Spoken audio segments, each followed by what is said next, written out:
Hello, hello. I think we're okay. I think it's working now. Wow. Hello. It is loud.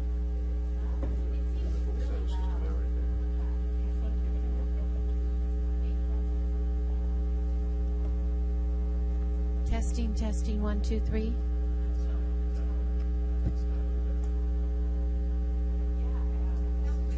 Thank you.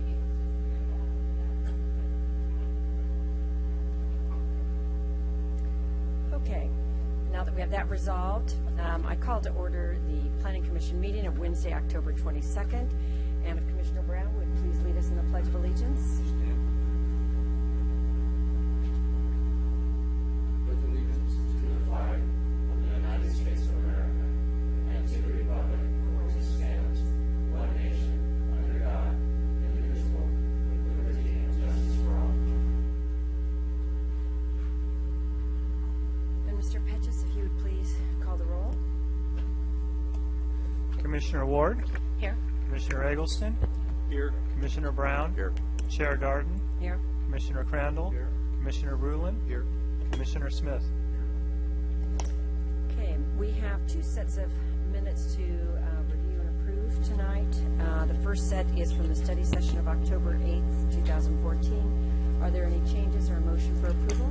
I have a change. Okay. On page 6, at the last paragraph, Is this on the study session? no, it says minutes of regular commission meeting. Are we in the study session? Yeah. No, okay. It'll be put I'll on. move we approve the study session. Second. Okay. All in favor? Aye. Were you here, Michael? I'm sorry, I can't remember. That's right, you were back last week, sorry. Okay, and then the minutes from the Planning Commission meeting of October 8th, the regular session. Yes, on page 6, down at the bottom, where it says Commissioner Eggleston agrees that in some cases it is good to get outside opinions, but it's not necessary in this case. However, I did listen to the video, and I was referring to the Historic Resources Group, so I'd like to have the Historic Resources Group specified in that. Also, if you could put in there, I said more information we have is the better to operate and to make decisions. So, because it sounded like I was not, that I thought that outside opinions are not always necessary. So, I'd like to have that change. Okay, any other changes, or do we have a motion? I make the motion to approve based on that change. All in favor? Aye. Opposed? Okay, passes 7-0. That brings us to oral and written communication. At this point, members of the audience may address the Commission on matters of public interest which pertain to the city and are not otherwise on the agenda. If you wish to speak, please step forward to the microphone, state your name and city of residence, and make your presentations. Please limit your presentations to 3 minutes. Seeing no one stepping forward, we'll move on to the public hearings.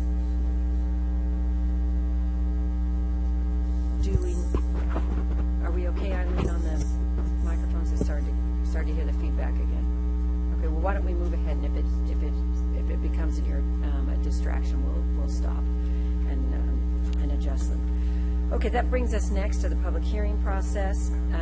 During the public hearing process, it includes a staff presentation, a presentation by the applicant not to exceed 10 minutes, and public testimony. To facilitate the meeting for all attendees, the public is asked to limit their individual presentation to 3 minutes. Following closure of the public hearing, the Planning Commission will respond to questions raised during the hearing, discuss the issues, and act upon the matter by motion. The first item that we're going to be hearing tonight is item A, 222 West Paseo de Cristobal, Cultural Heritage Permit 14-284, the Van Eff residence, and that will be brought to us by Amber Gray. Good evening, everyone. Amber Gray, project planner. This is a cultural heritage permit for the Van Eff residence. In summary, the request is to construct a single-family home, and I'll pull that back just a little bit, located adjacent to a historic structure.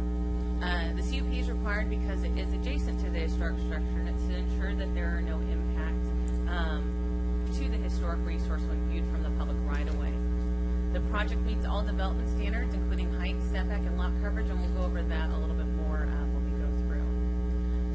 kind of orient everybody, this lot here, this vacant lot with the red line is the project site. There is a very steep grade on that lot. It changes about 20 feet from the front property line to the rear property line. The historic structure is catty corner to the rear back here. That is also a 2-story historic structure there, and that lot slopes significantly as well. There's about a 15-foot grade change from the front property line to the rear property line. So in order to analyze the impact on the historic resources, we look at how close it is as well as topography. The distance between the proposed house, the nearest point of it, and the historic home is 120 feet. The rear yard setback from the closest point to the house to the rear property line is 45 feet, which is a very large setback. The minimum required setback is 75 feet.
then there's a small, looks like a small little patio with a covered portico out from the front door that goes out past that.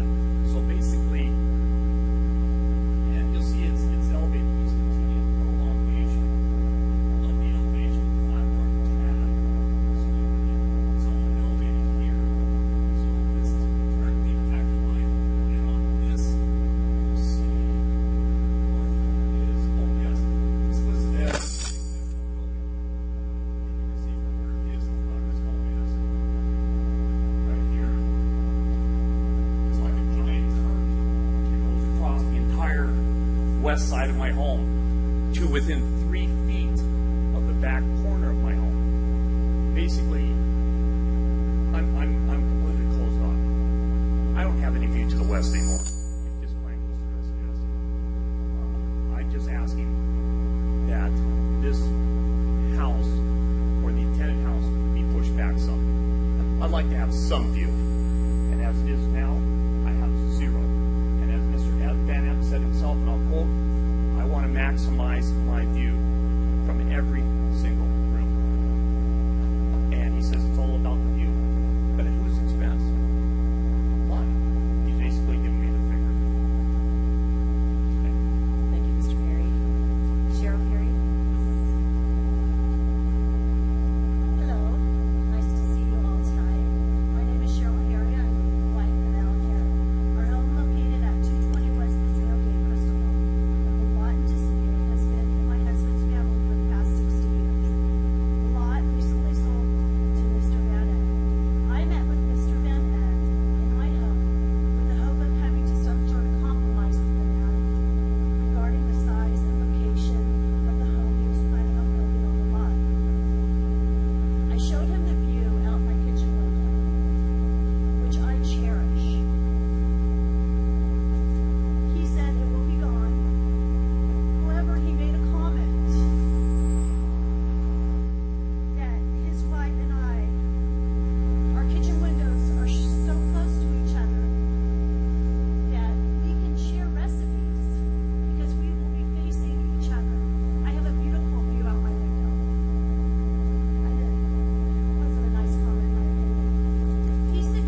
Yes, there is more than that.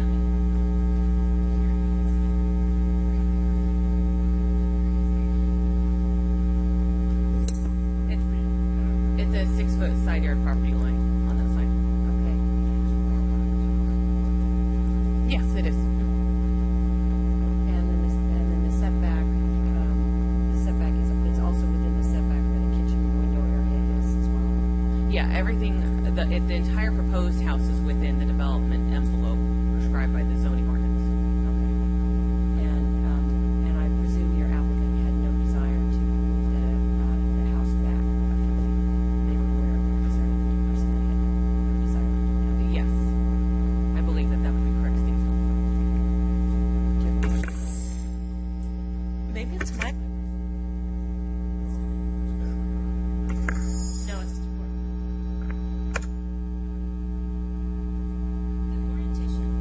How it is on the lot. Isn't that somewhat unusual? That we wouldn't really have thought that someone would build at an angle like that? Wouldn't they have been more oriented more to the back and facing the front? You know, maybe some of their house oriented, but the whole house is kicked to the side. So it was a surprise to me that it was oriented that way. Isn't that somewhat different than the rest of the neighborhood? What we can say about character of the neighborhood is that this isn't a regular shaped lot. And typically when you have a house, it goes down the side property line with an even spacing along that side. So with this being the straight property line here, you would have had potentially a 6-foot side yard setback along on this side, and it would have just ran that way. Or likewise with this angled one, which is how they did the house, and they had to angle it also because of topography. So they decided to put the house in this way, but also left the outside area. So parallel to the street. Yeah, that's how it is. Right, Parallel. to the street.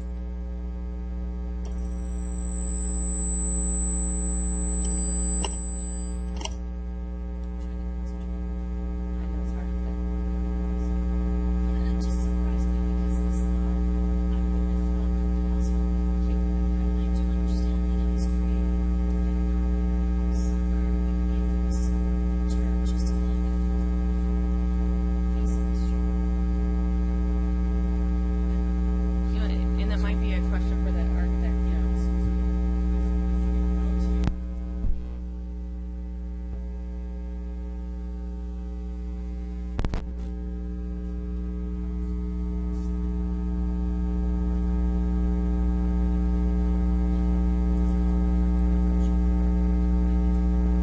But I guess this house was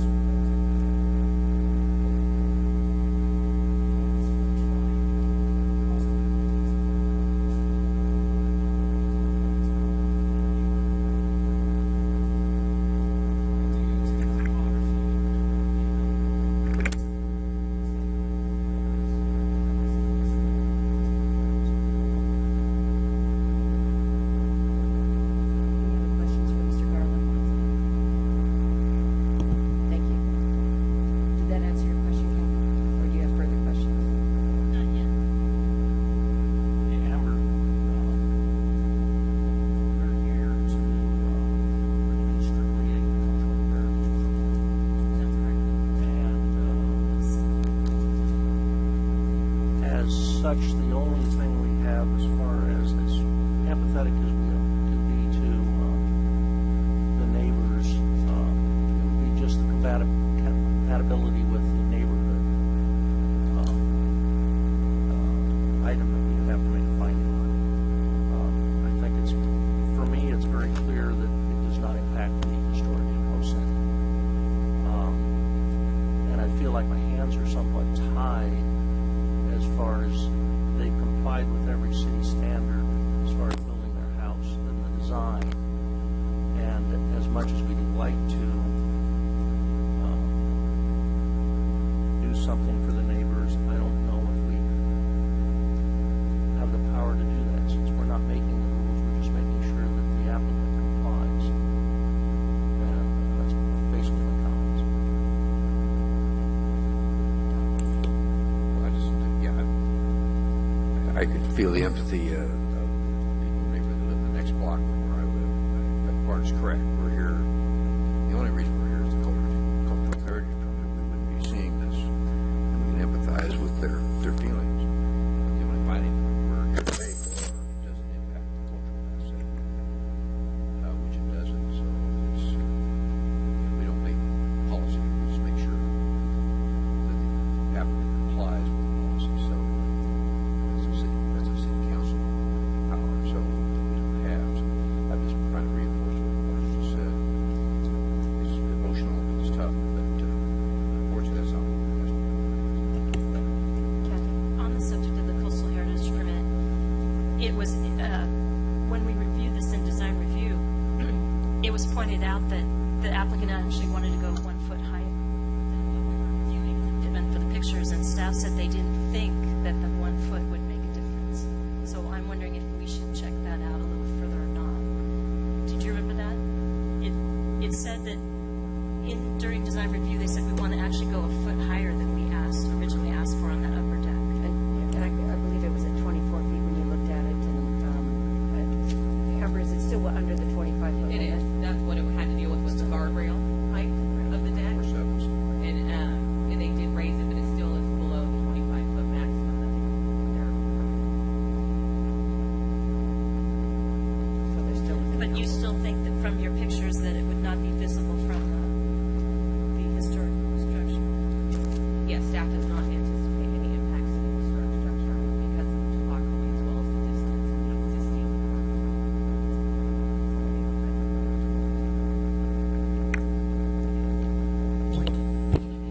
Jim, what opportunity does this do the neighbors have here if we decide to approve a cultural heritage permit, what opportunity do these folks have to appeal to city council? Any decision of the planning commission can be appealed to the city council. So give it out. What is it, 10 days? 10 calendar days. From the date of approval. Chip, did you have anything to say? You or Michael? It's discussion.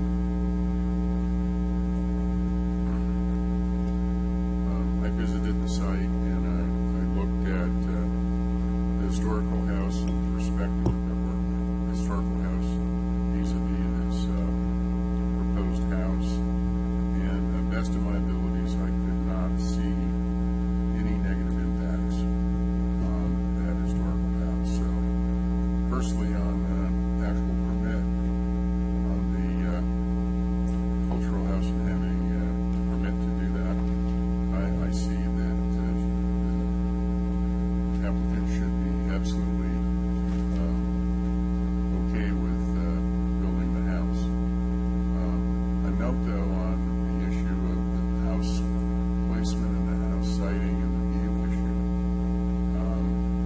I'm extremely sympathetic to people that have views, that lose views with homes that get built in front of their view windows. When I lived in Short Cliffs, and we had a big fight over two-story homes blocking one-story homes from their ocean view.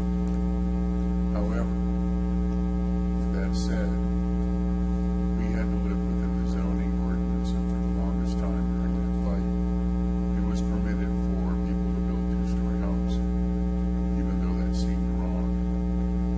And it was quite a fight, if you all remember. It actually went to a public election to rezone some of those homes. And we were all thankful that that happened. And now we're faced with a similar situation in this house. And of course, I'm conflicted by it, but I'm strong about if you play by the rules, you should get what you get. And this house plays by all the rules. If it didn't, and there were some problems, the door might be open for some adjustments. But the fact that it does makes it very difficult for the family that lives on the adjacent site to accept the fact that this house is going to lose their views. The other thing is you have an empty lot right next to you. You probably have enjoyed that empty lot for a long time. And so my point is unless this town enacts a view preservation ordinance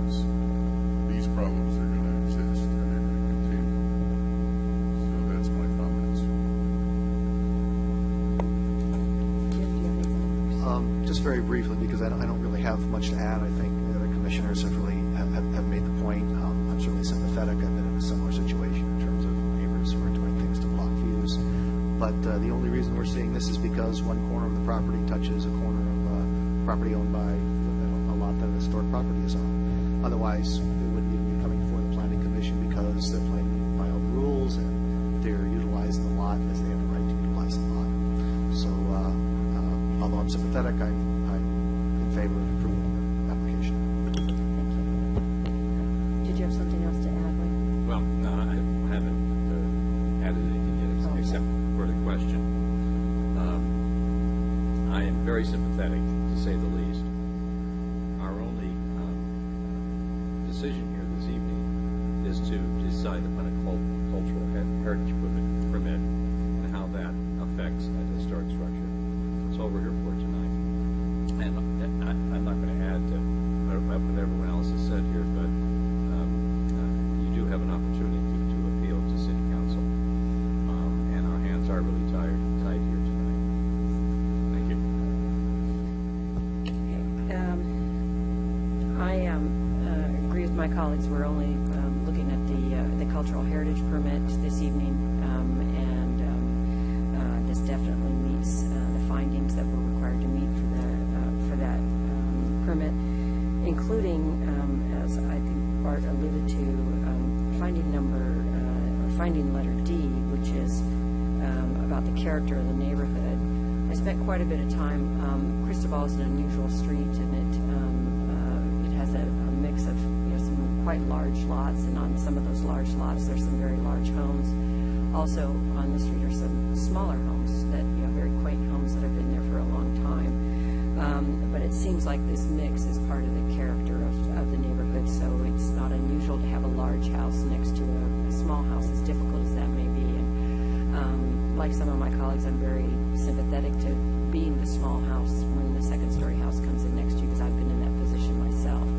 Unfortunately, as Jim and Michael have said, this is within the envelope. They're well within their rights to build a house of this size and have it situated on the lot as they've situated it. So I'm supporting the application, and if there's a motion from one of my colleagues. I will move that we adopt resolution number PC 14043, a resolution of the Planning Commission approving, and I stress, cultural heritage permit 14284, Van Epp residence, a request to construct a single-family residence that is adjacent to a historic resource. The project is located at 22 West Paseo de Cristobal. 222, excuse me. All in favor? Aye. Opposed? Okay, it passes 7-0. Thank you.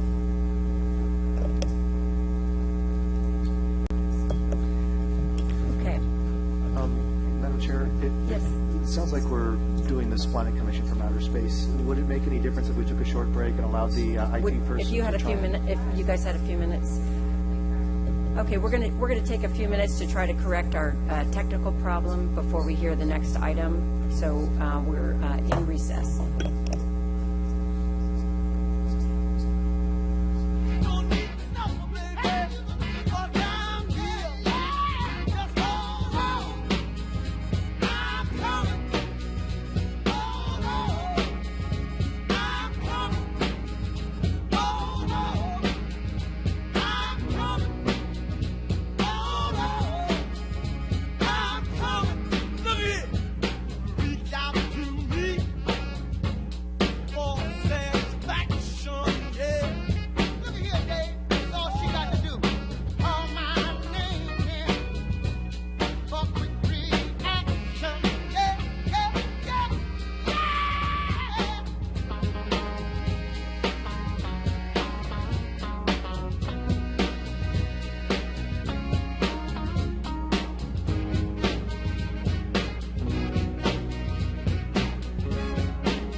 The Planning Commission meeting is now back from our technical recess. Thank you for your patience while we corrected the irritating problem with our microphones.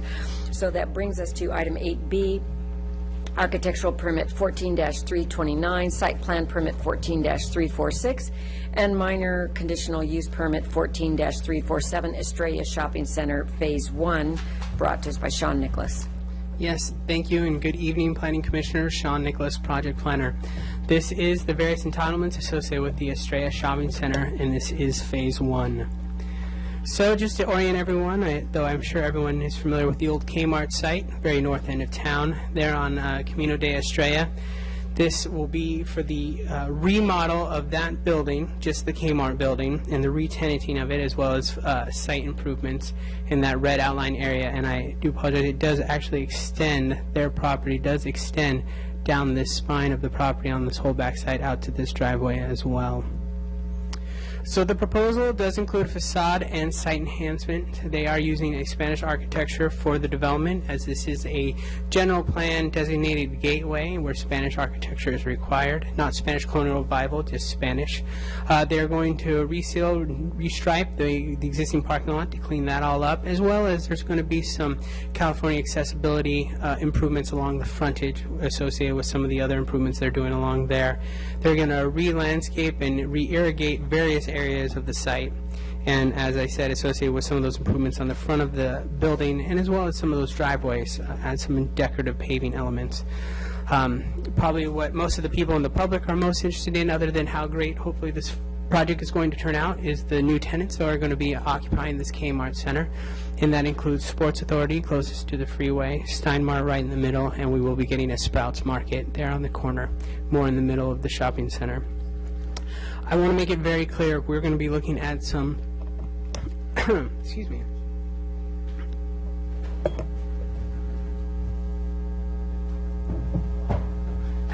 I apologize. We're going to be looking at some elevations here of the development, and you're going to see signage. It's going to, I would say, use that to know and understand where these tenants are going to go. I want to make it extremely clear that signage is not a part of this approval. They're not proposing any signage at this time. That will come through a separate submittal and be reviewed in accordance with the sign requirements. They're still working out what it is exactly that they are going to propose. So to do all of this, the three entitlements that they need is an architectural permit for a facade enhancement, and there is a minor addition of about 1,200 square feet, and I'll indicate where that's located associated with the project. There are going to be, as I said, a number of site improvements, as well as the sale of beer and wine for off-site consumption, and that will be associated with a minor conditional use permit, and that will be for Sprouts only. So just to familiarize everyone again with the site we're talking about, this is our lovely frontage into the facility as it exists today. That is actually the approximate location of where you will enter into the Stein Mart in the future. This is standing with my back to the freeway, looking down where the Sports Authority is going to be right in this entry, is going to be right in this immediate area. Then the Stein Mart in this area, then further down obviously is the Sprouts facility. Also, this is, again, looking at where the Sports Authority entry was going to be. Here is the hillside up towards the on-ramp of the I-5 freeway. Also on this other side of this, we've called it the reverse buttress figure or feature that is on many of these buildings out there, is that 1,200 square foot portion they're going to add on in that corner. That's where it's just going to, there's a niche in the building, of the existing building. They're just going to fill in that building to square it off, and that's actually where you're going to see that really nice copper tower, dome tower that they're going to put in, or proposing, is going to be located in that area. Is that detail. Also, you can see this is that back area of the slope. This is the gas station there. The back side of the bank is right here, and I will say that the applicant has indicated that they're going to be doing some improvements on their portion, as well as working with the city moving forward with the other property owners to finish enhancing and beautifying that slope that needs a bit of love and care. So we're going to start the process of getting those improvements done to that. And I'm sure Stein Mart and Sports Authority will appreciate that, as that's pretty much right outside their front door. Again, just an image of the existing condition of some of the parking facilities and the asphalt. And I took this actually from Google Maps, because I was trying to take a picture of what it looks like from Estrella looking back in. And I thought the gray clouds were somewhat appropriate at the end of the days of this facade, and with the new architecture coming in, I thought it was funny that it was all cloudy like that. But you can see in, again, how deep and set back, and that's me even zoomed in one time on the Google Maps, and how deep it is in the parking lot in between there and now, and the lack of landscaping you can really see in these inner areas. So this is a site plan. This is actually, I took this from the landscape plan and really focusing on the core area of the development. You can see the decorative features along the front where a lot of the kind of grading and removal and repair work is going to occur associated with the site improvements. You can see this little outline here is that 1,200 square foot portion in which they're enclosing, where that's the niche out right there, and where that tower element I had already mentioned is going to be located. You can see the deviation of 3 tenants. Also, as I've noted in your staff report, is they've redone this entryway, and I know that there's been a number of engineering issues. I know engineering is very happy about that quick turn that comes in through there that you can do now. I know that we've had a number of close calls, including myself, getting in there and heading this way over to some of the facilities on the other portion of this project in the phase 2 area. And you can see that we're getting a lot of landscaping and new street trees all along this area as well. Let's keep going. So getting right into it, and some of the revised architecture we're going to get for this facility, I just want to at this time also really comment that this project has really gone quickly from when we were first contacted, and I really have to thank Jim Petches, and I have worked hard, but also Nadell Architects, the property owner's representative, Bill Saundries here, Kornwasser Properties, as well as David Anderson with Nadell Architects, and they've been working very hard with staff to make a lot of changes quickly to meet the needs, meet the requirements, and really try to key in this architecture. So staff and the applicants have worked really hard to try to get it to this point in terms of this design quality. So it's been a really great back and forth, and coming to DRC on a couple of occasions, and I think that they've been really receptive to all of those comments. So with that, you can see here is that feature, and I've tried to create so you can see up here in the corner the big red arrow. I tried to make the red arrow real thick so you could kind of see the kind of general area we're talking about. So we're up here on the top portion of Sports Authority. Here's that dome element, kind of reminiscent of what you saw on the tower, on that small tower on the Rouse building. They have not included those little light features on the tower. So again, though, it's a really nice feature. I'd like to say that this is all going to be really nice Spanish tile all in through here, and going to be a nice feature. Another key component is with this frontage, they've gone with this mission style, very reminiscent of the Santa Barbara train station with the two, bookends details. Also, a comment that came out of Design Review Subcommittee was trying to get as much red tile roof towards the street as possible. And with this, and as well as the next elevation, you'll see with this frontage here that they've, done these arcade to be actually a little bit reminiscent of the Beach Club and how they have their colonnade, their arcade with the tiles, the traditional columns. And also I'd like to point out that we've worked hard with them to make sure that that lighting fixtures not only will be dark skies and avoid light trespass to all the surrounding uses and residents across the way, but also decorative and appropriately scaled to the project. So moving down, we have the next tenant is the Steinmart, and you can see where I tried to have it so you can see kind of the movement in. So here's the edge piece into it, and where we worked with the architect is, even though it's one giant building, we've worked to try to develop that it looks like it's 3 separate facilities that have been developed over time, and subtle changes, and these great delicate. They're simple elements that we've worked with the architect to develop into it, and it's a very simple design, but it's a very elegant Spanish design. So, staff is very supportive of these components in which they've added in. And again, this roof, the roof, they originally had just a single, and I'm going to mess up my words right now. This is the gable, full gable roof here, and they just had a hip, right? Okay, there you go. I thought I had that right, and so they were able to get a full gable roof in there to get, again, more red tile roof towards the street, and that was a big goal. And obviously everything's going to be two-piece clay tile, our standard conditions of approval associated with all of our projects for the smooth white stucco, red tile, and then moving forward to the last portion here, you can see on the frontages, again, the sprouts, the subtle details, and then you can see the tower element here, again, with some of these elements here reminiscent actually of the Miramar Theater, that tower in the upper portions there.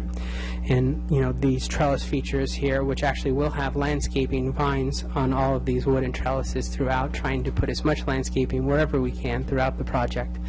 And that's reminiscent of some of our other features, such as in the Target area and what we've done with the Aquatic Center and throughout various other components. This is the backside. As you can see, this is the backside of they're going to be the loading docks for all three of these tenants. The applicant is proposing to paint it white to match the existing frontage, as well as add a wainscot below. And then we've talked about whether or not it would be appropriate to put landscaping or other things, components back there. There was concerns because of the elevation facing south that it will be extremely hot back there. And with the trucks coming in and out, there's going to be a lot of large delivery trucks coming in through there, and trying to make it as, you know, sturdy and strong as possible to avoid, you know, a lot of things being ripped up and damage to all of those features being put back there. Also, there's a large wall located on our site plan. If you look up here, there's a pretty good sized wall right here separating the properties, the residential properties, from the commercial side. And this is, I believe I put in it's about 40 feet. Yeah, it's 40 feet on that back side from the commercial building, to the residence here. So it does have a pretty good setback, and it's only from some of the buildings that have the residences that have the second story windows that do look over, that have minimal, again, views. I'd like to also point out this time staff has had several discussions with members of the public, including many members of the residents that live behind that facility. Everyone has been very supportive, especially when I describe the architecture and the improvements that they're making along the whole facility and the tenants that they're coming in there. I think everyone just seems to be very happy in terms of the activity that will be present again in that site, and that will help address some of the other issues that they're having on that site. So I think everyone's just looking for these site enhancements, the building enhancements, and as well as the tenants. So I think there hasn't been a lot of questions or concerns on that. This is the... Did you have a question for Sean at this point? No. Okay. I do with regard to the backside. Just briefly, Absolutely, could you bring the previous slide up? Absolutely, sir. Did you say there's only one loading dock?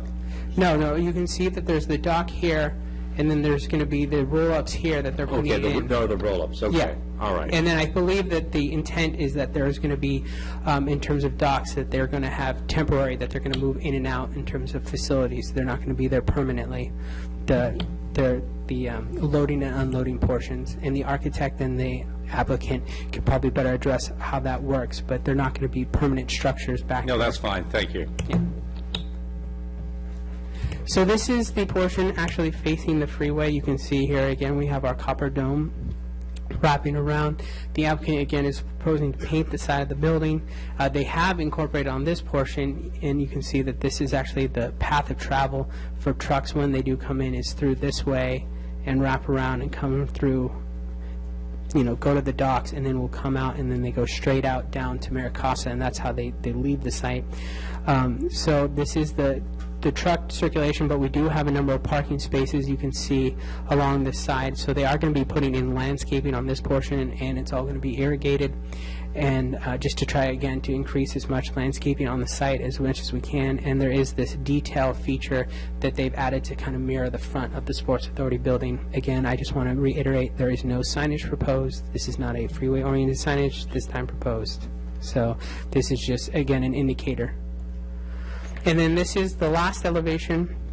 So this is that tower again. This is the Sprouts frontage right here. And this is actually as the site transitions from Phase 1 to Phase 2. They're actually two different property owners. And I'll say at this time, Phase 2 has actually gone already to Design Review Subcommittee for review. And we're getting back should be getting back within the next week, some initial design concepts based on that review. And the applicant is hoping to come by the end of November for Phase 2, if not December. So Phase 2 is coming quickly. So these are hoping to be pretty much in tandem in terms of completion. Yeah. Jim, did you have a question for Sean? I was, Go ahead. that portion right there, is that part of phase 2? That's just to the, Right here where it says existing shops, this is part of Phase 2.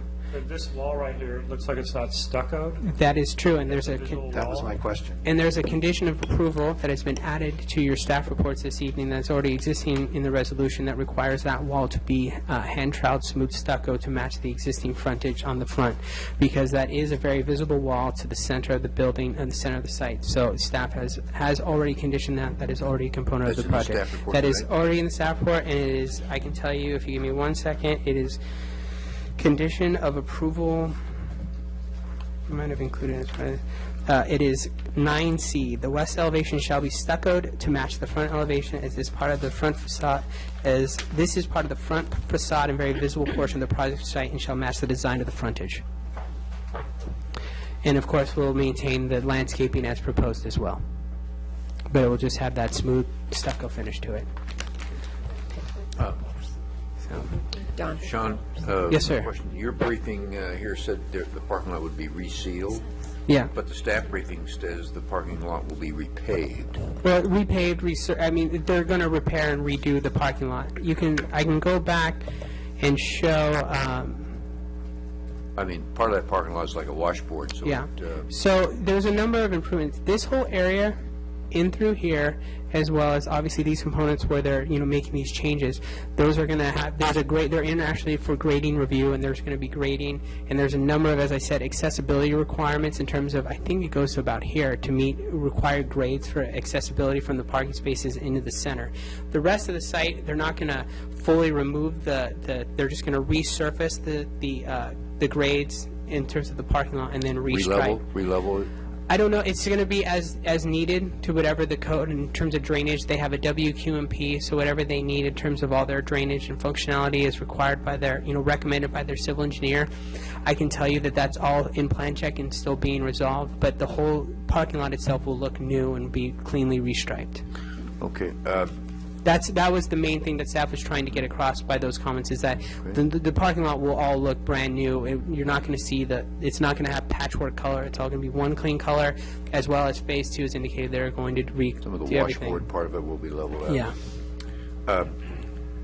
I want to pull on some of the design review comments of Commissioner Rule on the five-sided look, and I know there's a condition up there to screen a lot of the things on top, which was highlighted in your picture there, the Google Earth one, but specifically address your conditions 22, 23, which is the project has not been reviewed for building code compliance. Prior to issuance of building permits, code compliance will be, so is the building then going to be brought more, even though this is a facade we're reviewing, is the building going to be brought up to code as far as, green issues for bathrooms, more, I would assume they would want more efficient air conditioning units on top. What's the status of that as far as this condition?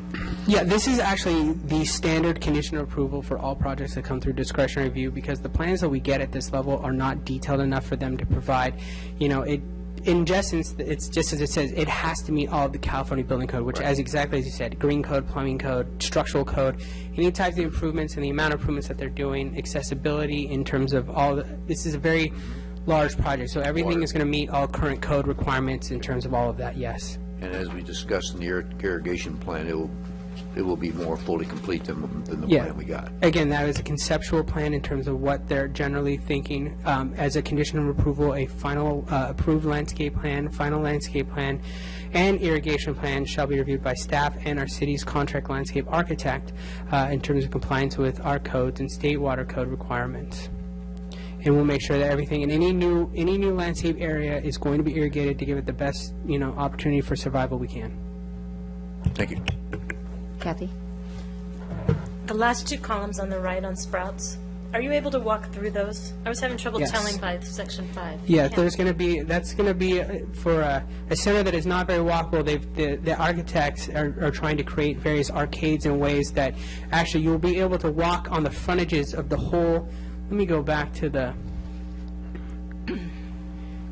you'll be able to walk from the far end here in front of that copper dome, and there'll be a pedestrian path of travel you'll be able to take in front of all of these Phase 2, and I'm hesitant to say those future stores at this time, But in front of those tenants, future tenants, and then that will also have we're working with them to create a pathway, pedestrian delineated pathway from there to the frontages of the first kind of outbuildings there where Guicho's is, Kelly's Donuts, the barber shop, the cleaners in front of there, up to where Los Golondrinos and O'Reilly's are.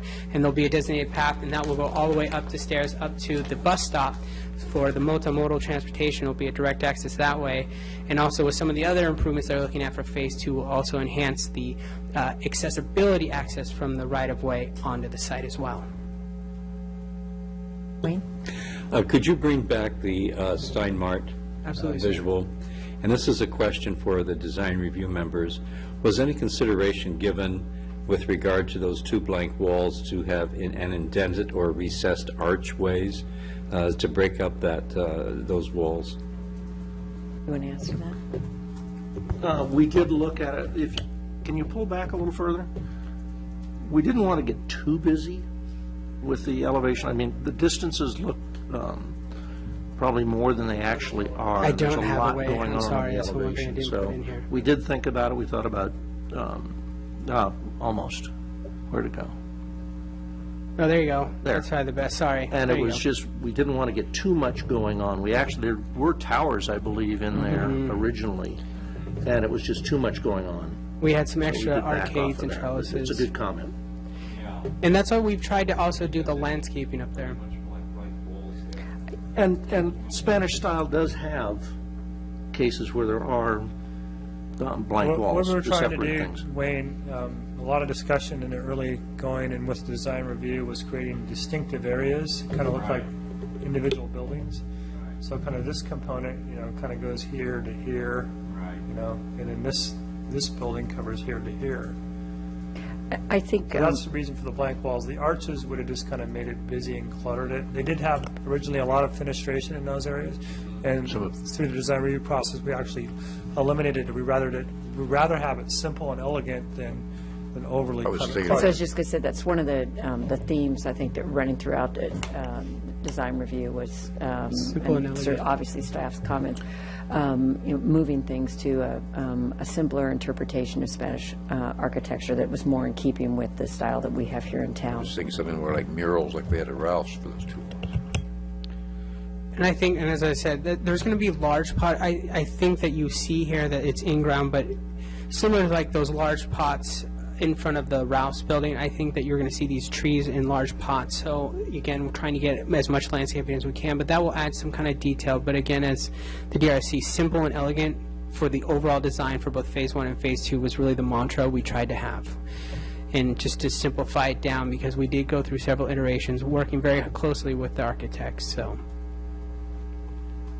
does that address your question, sir? Yeah. Okay. Okay. So looking at the development standards, the project is consistent with all development standards except for landscaping. They only have 5% of the site being landscaped, where 15% is required of new development. There is a portion of municipal code that I've quoted there that does allow for flexibility in the landscape requirements when we're dealing with existing uses for existing sites, and when improvements are going through the discretionary process, which pretty much any non-residential building that does improvements has to go through a discretionary process. Through that, we can determine in terms of partial completion of meeting those landscape requirements. In this situation, we tried to get as much landscaping as we could while not impacting parking was obviously a key driving force of this. Additionally, they've also added 81 parking lot trees where only 78 are required. Typically what we get when we get our parking lot trees are the small 24-inch box trees, and staff went back and forth actually with Pat Murphy on this issue, and wanting to, because we had smaller areas, we wanted to get larger trees and more. When the facility opened up right away, that we'd have more prominent trees at the grand opening. At the same time, when you plant larger trees, you have lower chances of survival. So it was that balance in terms of, can we get a good sized tree to have more impact, but not ensure long-term survival. And with the irrigation and the 36-inch minimum size box tree, staff and the landscape architect, Pat Murphy, felt that would be a good compromise and a good way to create more bang right at first and have a long-term success of survival of those trees. So all the trees as a condition of approval are a minimum of 36-inch box tree. Also, as I mentioned earlier, a full landscape and irrigation plans are required to be approved prior to issuance of building permits, and we're already working with the architect and their team on those issues. Michael, do you have a question? Sorry, for sir. Sean? Finish with the park. Oh, okay. So phase one, the parking requirement is 329 spaces. They are proposing 390 spaces with phase one. I put phase two up there, as you probably saw on your plans. Phase two, we are continually, actively working on. And so while there are numbers on your plans to give you a sense for kind of phase two, as it shows on there, there's a slight shortage. We will not bring phase two forward until we get the parking situated. And right now, as I said, it's to be determined. It looks like based on some of the revisions and site improvements that we've looked at in terms of phase two and even through design review subcommittee, it looks like we are going to have a handful of surplus for the whole project. Not a large surplus, but a handful of surplus. And so, but again, that has not been fully determined, and we're still working on that. So I just wanted to provide that information, and that's an ongoing study that we're looking, and that will obviously be finalized prior to bringing phase two before Planning Commission. Commissioner Smith? I've got a couple of questions for you, Sean. Will you go back to the site plan? Absolutely, sir.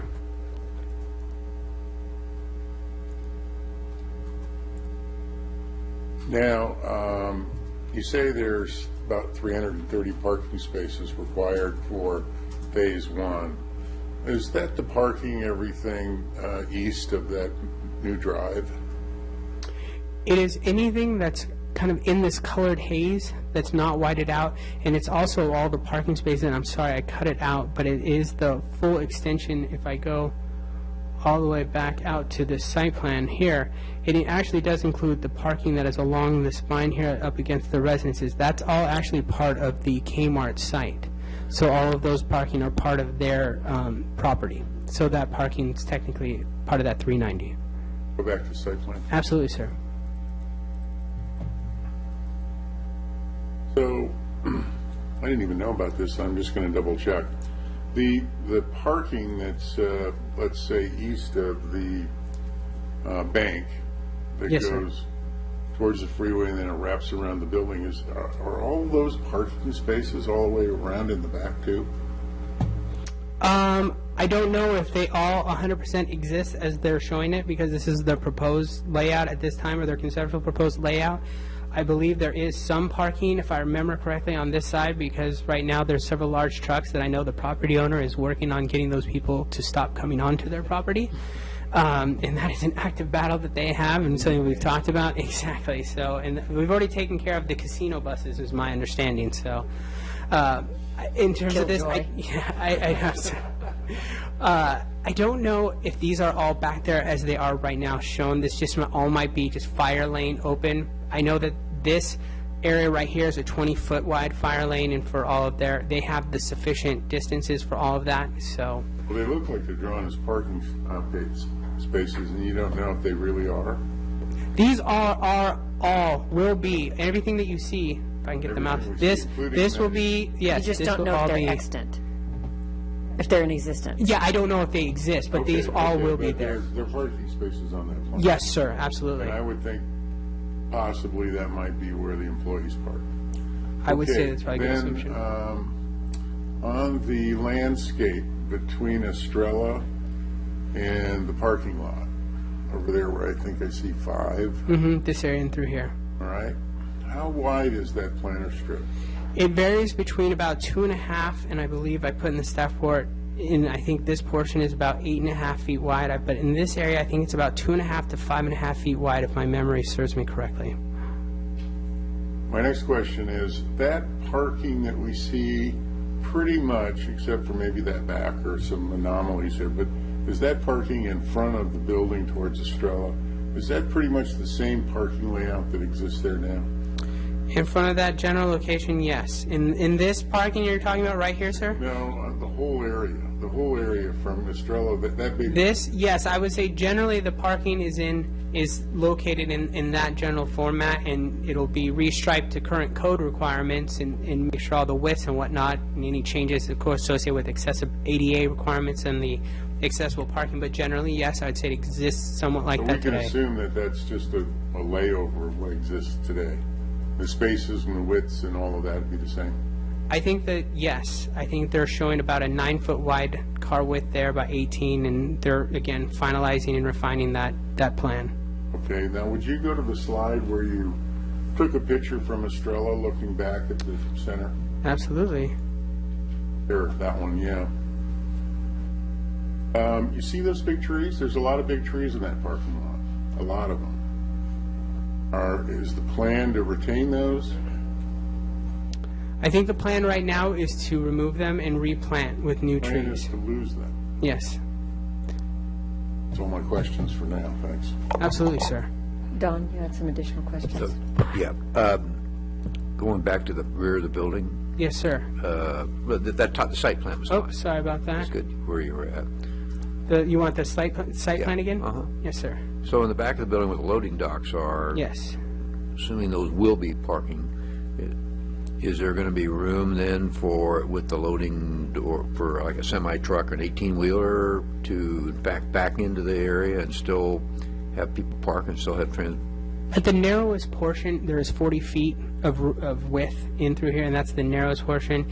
And where it does kind of have to tee in because this building pops out, they stop it in terms of this. And there's a diagram, I believe, in the plans that showed that the truck movements in through that area. But it has been reviewed, and obviously when it goes through the final review, we'll make sure everything is fully functional. But it's my understanding that these are usable spaces. Okay, so the employees can park back there, but the delivery truck can still come back into and so there'll still be a path of travel after the truck's there to go for people, other additional trucks to go around them and all that we won't have gridlock. The applicant's down there nodding yes, but I just want to make sure. He would know better than I. They run many shopping centers. I'm only a planner. Sean, as long as we're talking about circulation. Absolutely. I'd emailed you a question about the two major drive aisles and whether engineering had any concern about the junction of those two drive aisles. This area right here? Yes, and I'd asked you the question that you'd said actually, I had a separate question that was about the safety of those parking spaces backing up into that area, but since that's actually part of Phase 2, I won't ask that question.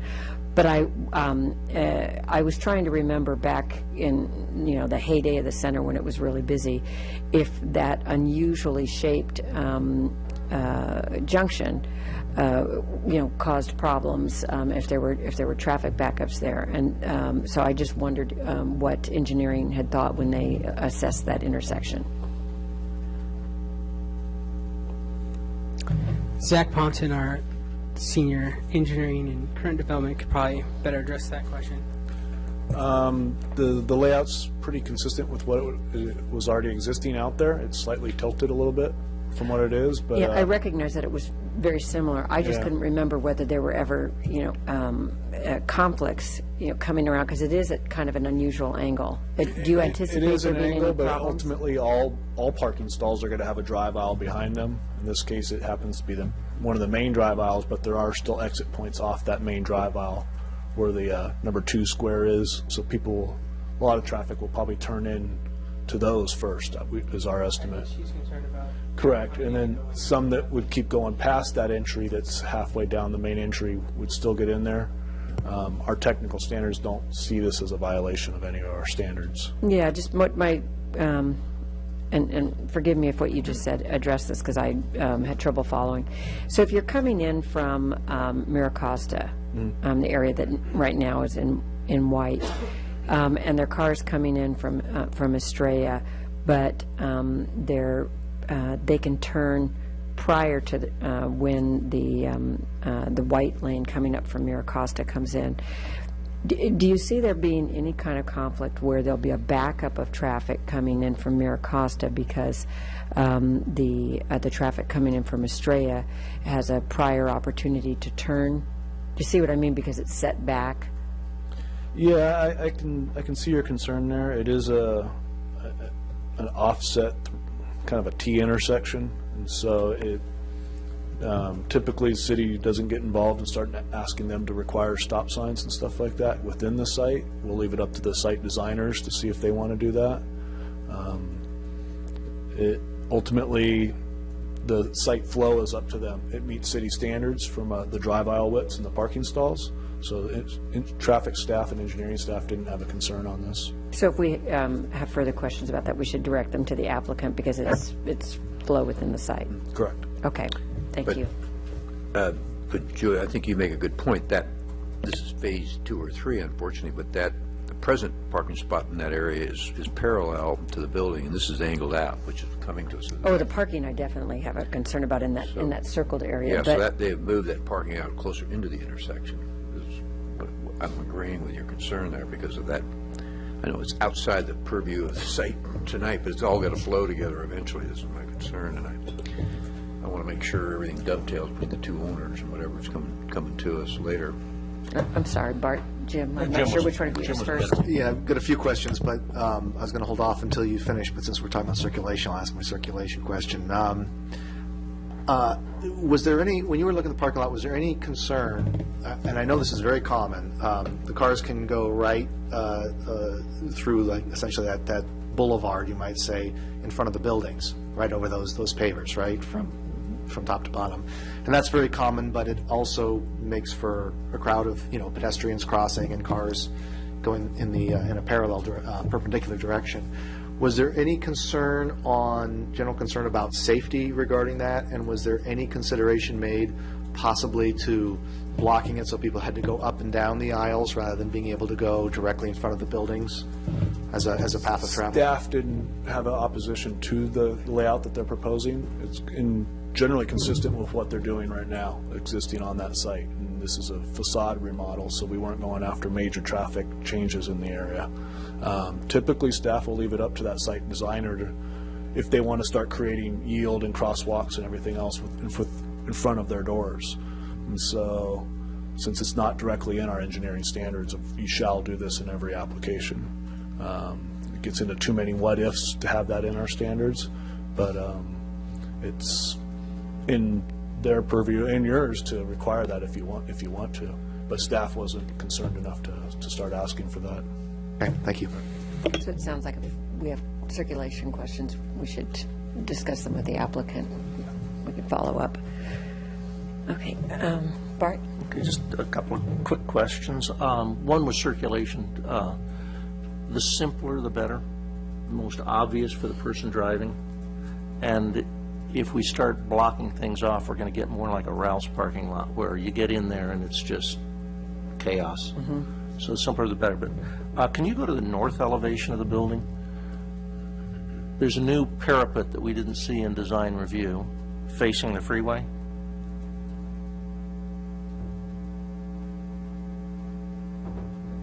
The SportSmart one on the left side. And that's something new that we didn't see when we first This reviewed was the in the project. last iteration. Was it there? Yeah. Because we had shown We that just- we it's didn't the discuss it, landscaping but it was on discuss it. that side. Staff didn't have any comments just because of the limited visibility on that I side. know we're not discussing signage now, but how does that relate to being a freeway sign? It's an architectural element. I realize that, and I'm fine with it with no sign on it. I'm just questioning, is that, If they propose that sign, it would require a sign exception because it's a freeway-oriented sign. It would come so back it would before require an this. exception, so don't expect that if you put the parapet. There is an exception for that sign, and I just wanted to make that point. And then, on the parking, you had a condition of approval or whatever that possibly these lots might be merged? That had to do with some of the lot lines and if there was any issues associated with building lines, and that's all still being worked out in terms of, particularly actually between Phase 1 and Phase 2. So it's more of a condition approval. If deemed necessary, then they shall be done. But at this time, it's unclear it's whether it's 43. needed. And that was Okay. more for the building, once we get into the hard The building parking count, construction and probably. all of that, how that's going to pencil out and how it needs to be to address all of the applicable building code requirements, not making sure nothing's crossing lines, or how is that addressed? Okay, very good, thank you. Did we say specifically it has to be merged? Because No. otherwise- Yeah, If deemed necessary. yeah, if deemed necessary. It's almost leaving it up to Mike Jorgensen, the building official. Looks like we've stopped asking questions, so you can return to your presentation. Not a problem. So this actually pretty much concludes it, is that is staff's position is that all the findings can be made for the entitlements, including for the reduction of the landscape, particularly because all the new landscape all the landscape areas will all be new, and have also new irrigation facilities to ensure the best survival rate for all of the landscaping as possible. Also ensure compliance with state water code and planting requirements. That staff and the applicant are going to work together to address, again, that slope down behind the gas station next to the bank in terms of their property, and working with those other property owners to work together to get that whole area fixed up. And we're going to work on that moving forward. And also that they're going to be installing larger box trees initially, especially within the parking lot area, and various vines and large potted plants along the storefront, to trying to enhance and increase the amount of landscaping wherever we can throughout the facility.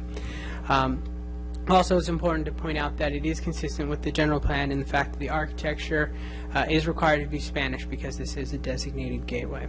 With that, staff does recommend the Planning Commission approve Architectural Permit 14329, Site Plan Permit 14346, and Minor Conditional Use Permit 14347 for the Estrella Shopping Center Phase 1, subject to the attached resolution, findings, and conditions of approval. Sean, I'd sent you a couple of other questions, and at the time you felt that they'd be better answered by the applicant. Is that still the case? If so, I'll just defer my questions. Yeah, I would definitely say that those would be better for, especially about some of the functionality associated with the sprouts I know you're concerned about. And regarding landscaping throughout, again, I would just say that, the architect and the applicant, the property owner, are very committed to trying to get as much landscaping where they can. It is a difficult site, and they're dealing with also not only our city standards, but the expectations of their clients. And so we're trying to balance that and get as much landscaping wherever we can. And I've heard from them a commitment in terms of working with us to try to enhance some of the landscape areas which we've talked about along, especially the street frontages, and doing what we can there. So I think that there's interest and effort and wanted to make that happen. And we still have a lot more work that we're going to be doing together. So, and I do a lot of obviously quality assurance work to try to make sure all that happens. So, that was the crux of our conversation regarding as much landscaping as possible. But we did look at particularly areas along Maricosta and Estrella. Okay, I'll ask the applicant about that. And Don, you had a question for Sean, or were you waiting for the applicant? Maybe I'll wait for the applicant. Okay, any other question? Oh, I'm sorry, Jim. Question of Sean? Yeah, I have a couple questions on the applicant too, but Sean, there's a slope on the eastern side of the building, just past the eastern parking lot. I'm assuming that slope, the landscaping on that slope, is the responsibility of Caltrans? I believe you're talking about... You had a photo that showed yeah, it. that's what I was going back to. Oh, did we? This right here, that is yeah, Caltrans the slope property. back there. Is that that's Caltrans? That's Caltrans. That's the ingress. That's pretty nasty up there. All right. And we actually were contacted.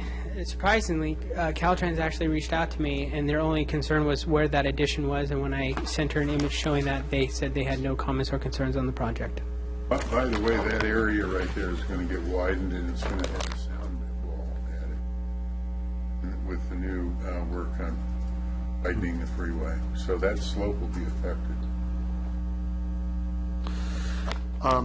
Another question I had was, I didn't see anything on the plans about lighting in the parking lot itself. Talk a little bit about that. You know what? That might have been the one condition of approval I did miss, is that it is the intent that all of the lighting through Phase 1 and Phase 2 be consistent and design consistent with the Spanish architecture. And because we do have a mishmash of conditions of approval, and amongst all of the many conditions of approval we wrote on this project, I do think I accidentally forgot that one, and so I would recommend adding that as 46. So, and again, I apologize for that. Got so many of the details and missed that one. And we'll make sure that all the lighting has to be appropriately dark skies and screened. So, even with the parking lot lighting. Any other questions for Sean? Okay, perhaps we can hear from your applicant.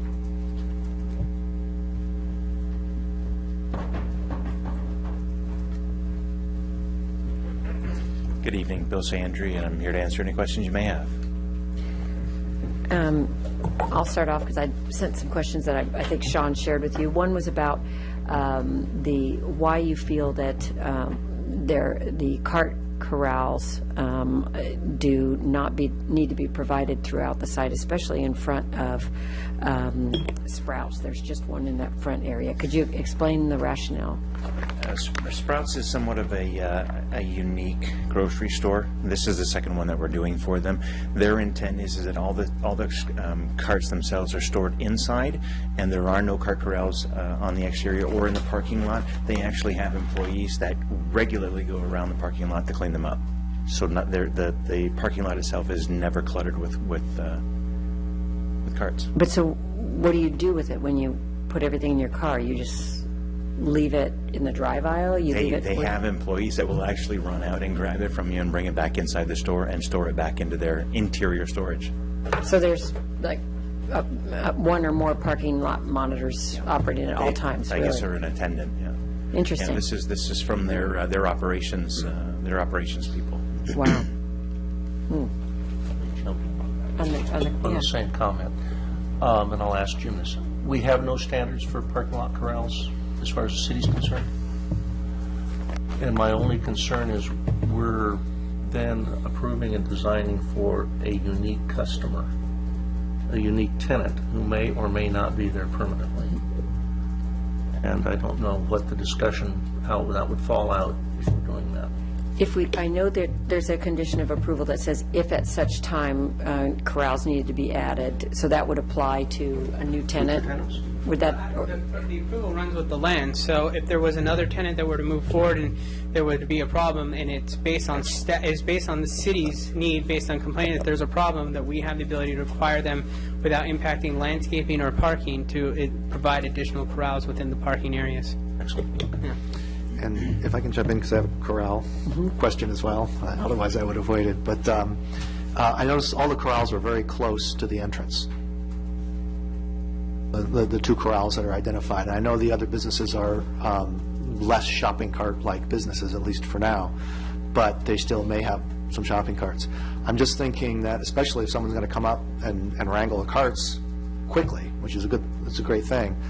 But did you think at all about putting the corrals farther out so that a customer, especially from a different store, wouldn't feel like they would have to walk all the way back, or would just ignore the cart corral because they were on the other side of the parking lot from it? Is that a consideration? It is a consideration. We're not quite at that detailed of a planning stage yet, but we're keeping that into consideration. The other two tenants will probably most likely have shopping carts, not to the extent that obviously that a Sprouts would, but more than likely I would think that with the Steinmart and Sports Authority, maybe 1, 2 possibly cart corrals would be used per tenant. Okay, and the placement is still, so it's more just for wherever it would be convenient for them. Okay, that hasn't been decided. Great, thanks. Well, that's good to know that you're still working on the cart corral plan. Did you have a question about cart corrals? Because No, I think you pretty well answered that. I have a concern with carts in the parking lot, and go ahead and bring it up now.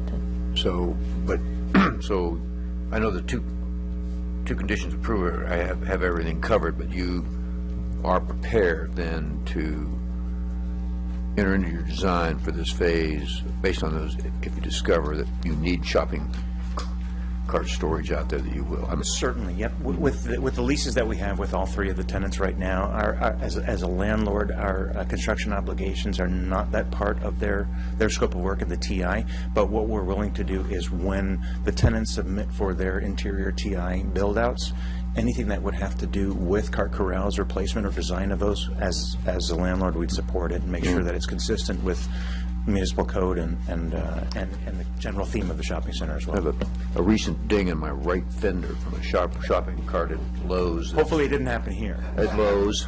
No, there's nothing to buy in there. But, so, I mean, people are going to leave the cart and get in their car. And so, I mean, they are not all that religious about even returning them to the cart stalls that are. I think that's one of the reasons. But that's why you're going to have things everywhere. And the slopes out there Yeah, it is a will start slope causing drop. damage, so I'm concerned. I think that's one of the reasons why Sprouts has been successful with their methods. They have two, I think in the last store that we did with them, they had 2 designated employees that all they did were clean up the parking lots with their carts. It's an interesting philosophy. Did you have something more on carts? No, a different topic when we're Okay. ready. Then I'd also sent Sean some questions regarding potential opportunities for enhancing the appearance of landscaping without taking a lot of space, because I am very sensitive to the parking issue. I'm sure that parking in the center is going to be at a premium. It is, and that's an issue that we've been struggling with from the beginning, and I think with the architect and our landscape architect as well. We have maximized the amount of landscaping that we can, but obviously if there are other opportunities that we can put landscaping in, we'll more than likely be more than happy to take those into consideration and do them. Currently, one of the issues that we're running into is that the Sprouts tenant, their parking ratios are greater than what the cities are. So we've had to creatively negotiate with them to bring it down to what we have as existing so we can maximize with it. So if we lose any parking spaces at this point, it puts us in default of the lease. So we're trying to keep everybody happy. Is there any possibility on the corner, I guess that would be the southwest corner? I think it was on the landscape plan, it was identified as area number 5. Is there any possibility of enhancing that area, because it would help to screen the loading bays from the street, and it would also help establish a perimeter? Ironically, that's a comment that we just made 5 minutes before we started the meeting. It was brought up, and we'll consider that also. Yeah. Okay. All right. That's it for me. Yeah. Just to pull on Mr. Smith's, are you all right? You first? Yeah. I didn't realize they were. Go ahead. Sean said you guys are trying to get as much landscaping on the site as you can. And so I have some questions to ask you about that.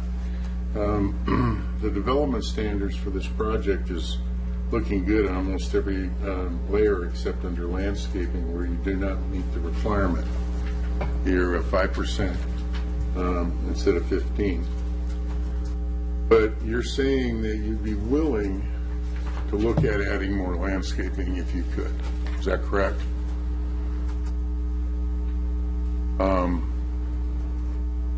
And you need 330 parking spaces. That was what the requirement said, and you have 390? The 390 right now is the number that we've worked with Sprouts to bring their lease down to meet that requirement, and the landlord obligations for that requirement.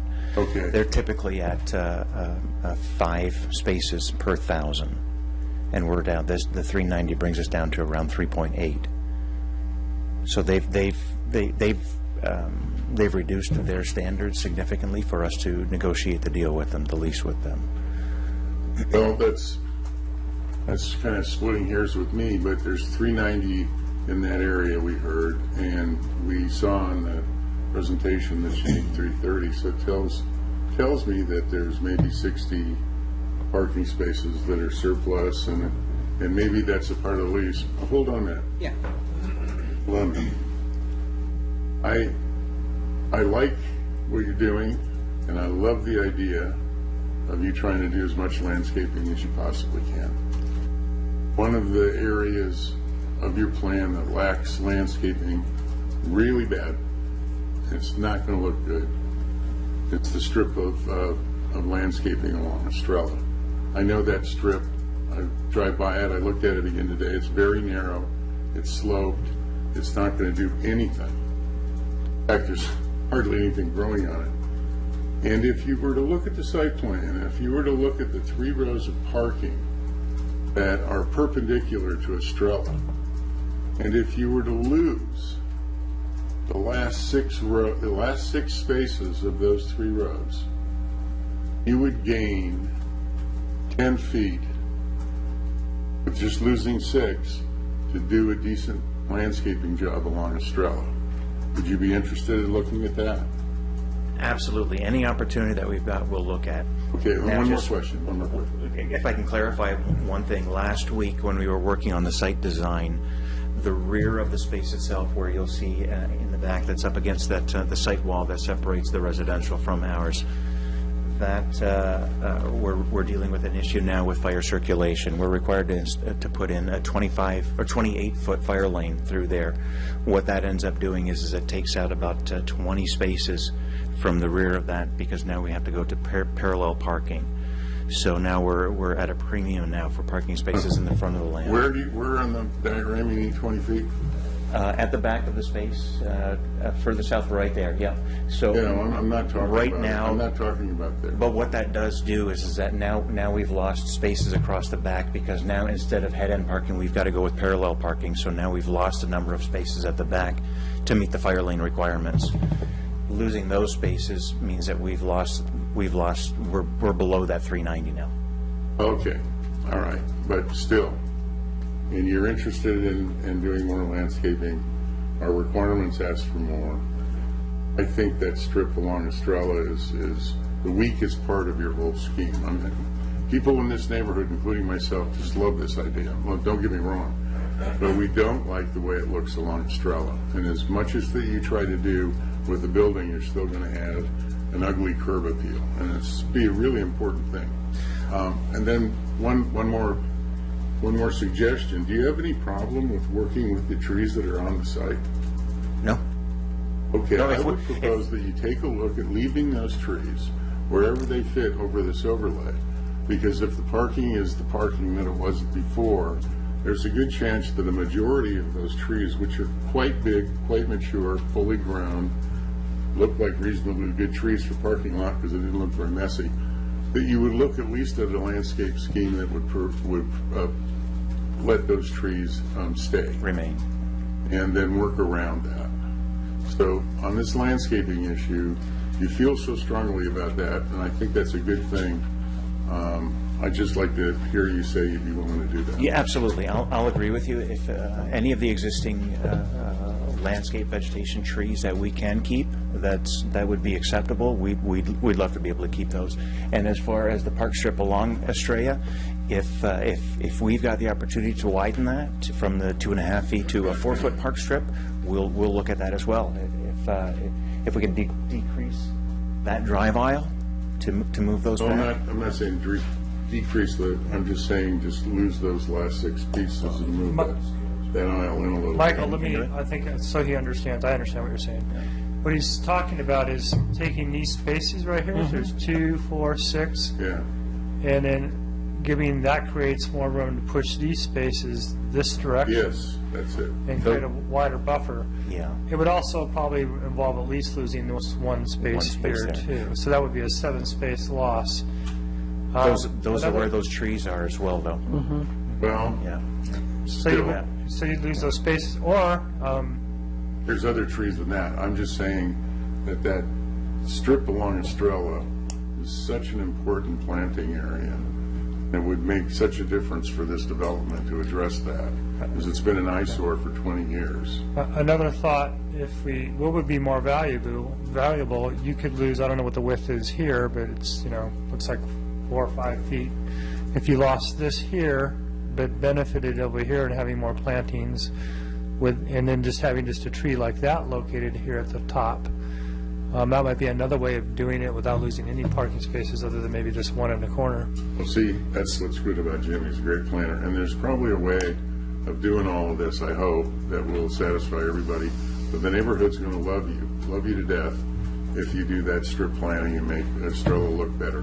My final comment is, I hope you would consider low-flow irrigation and drought-resistant plants along that, so you can make an example of what San Clemente is trying to do with this water program. Certainly. I'm not that familiar with it, but I'll certainly defer to our architect and landscape architect to Sounds good to me. Thank you. present it.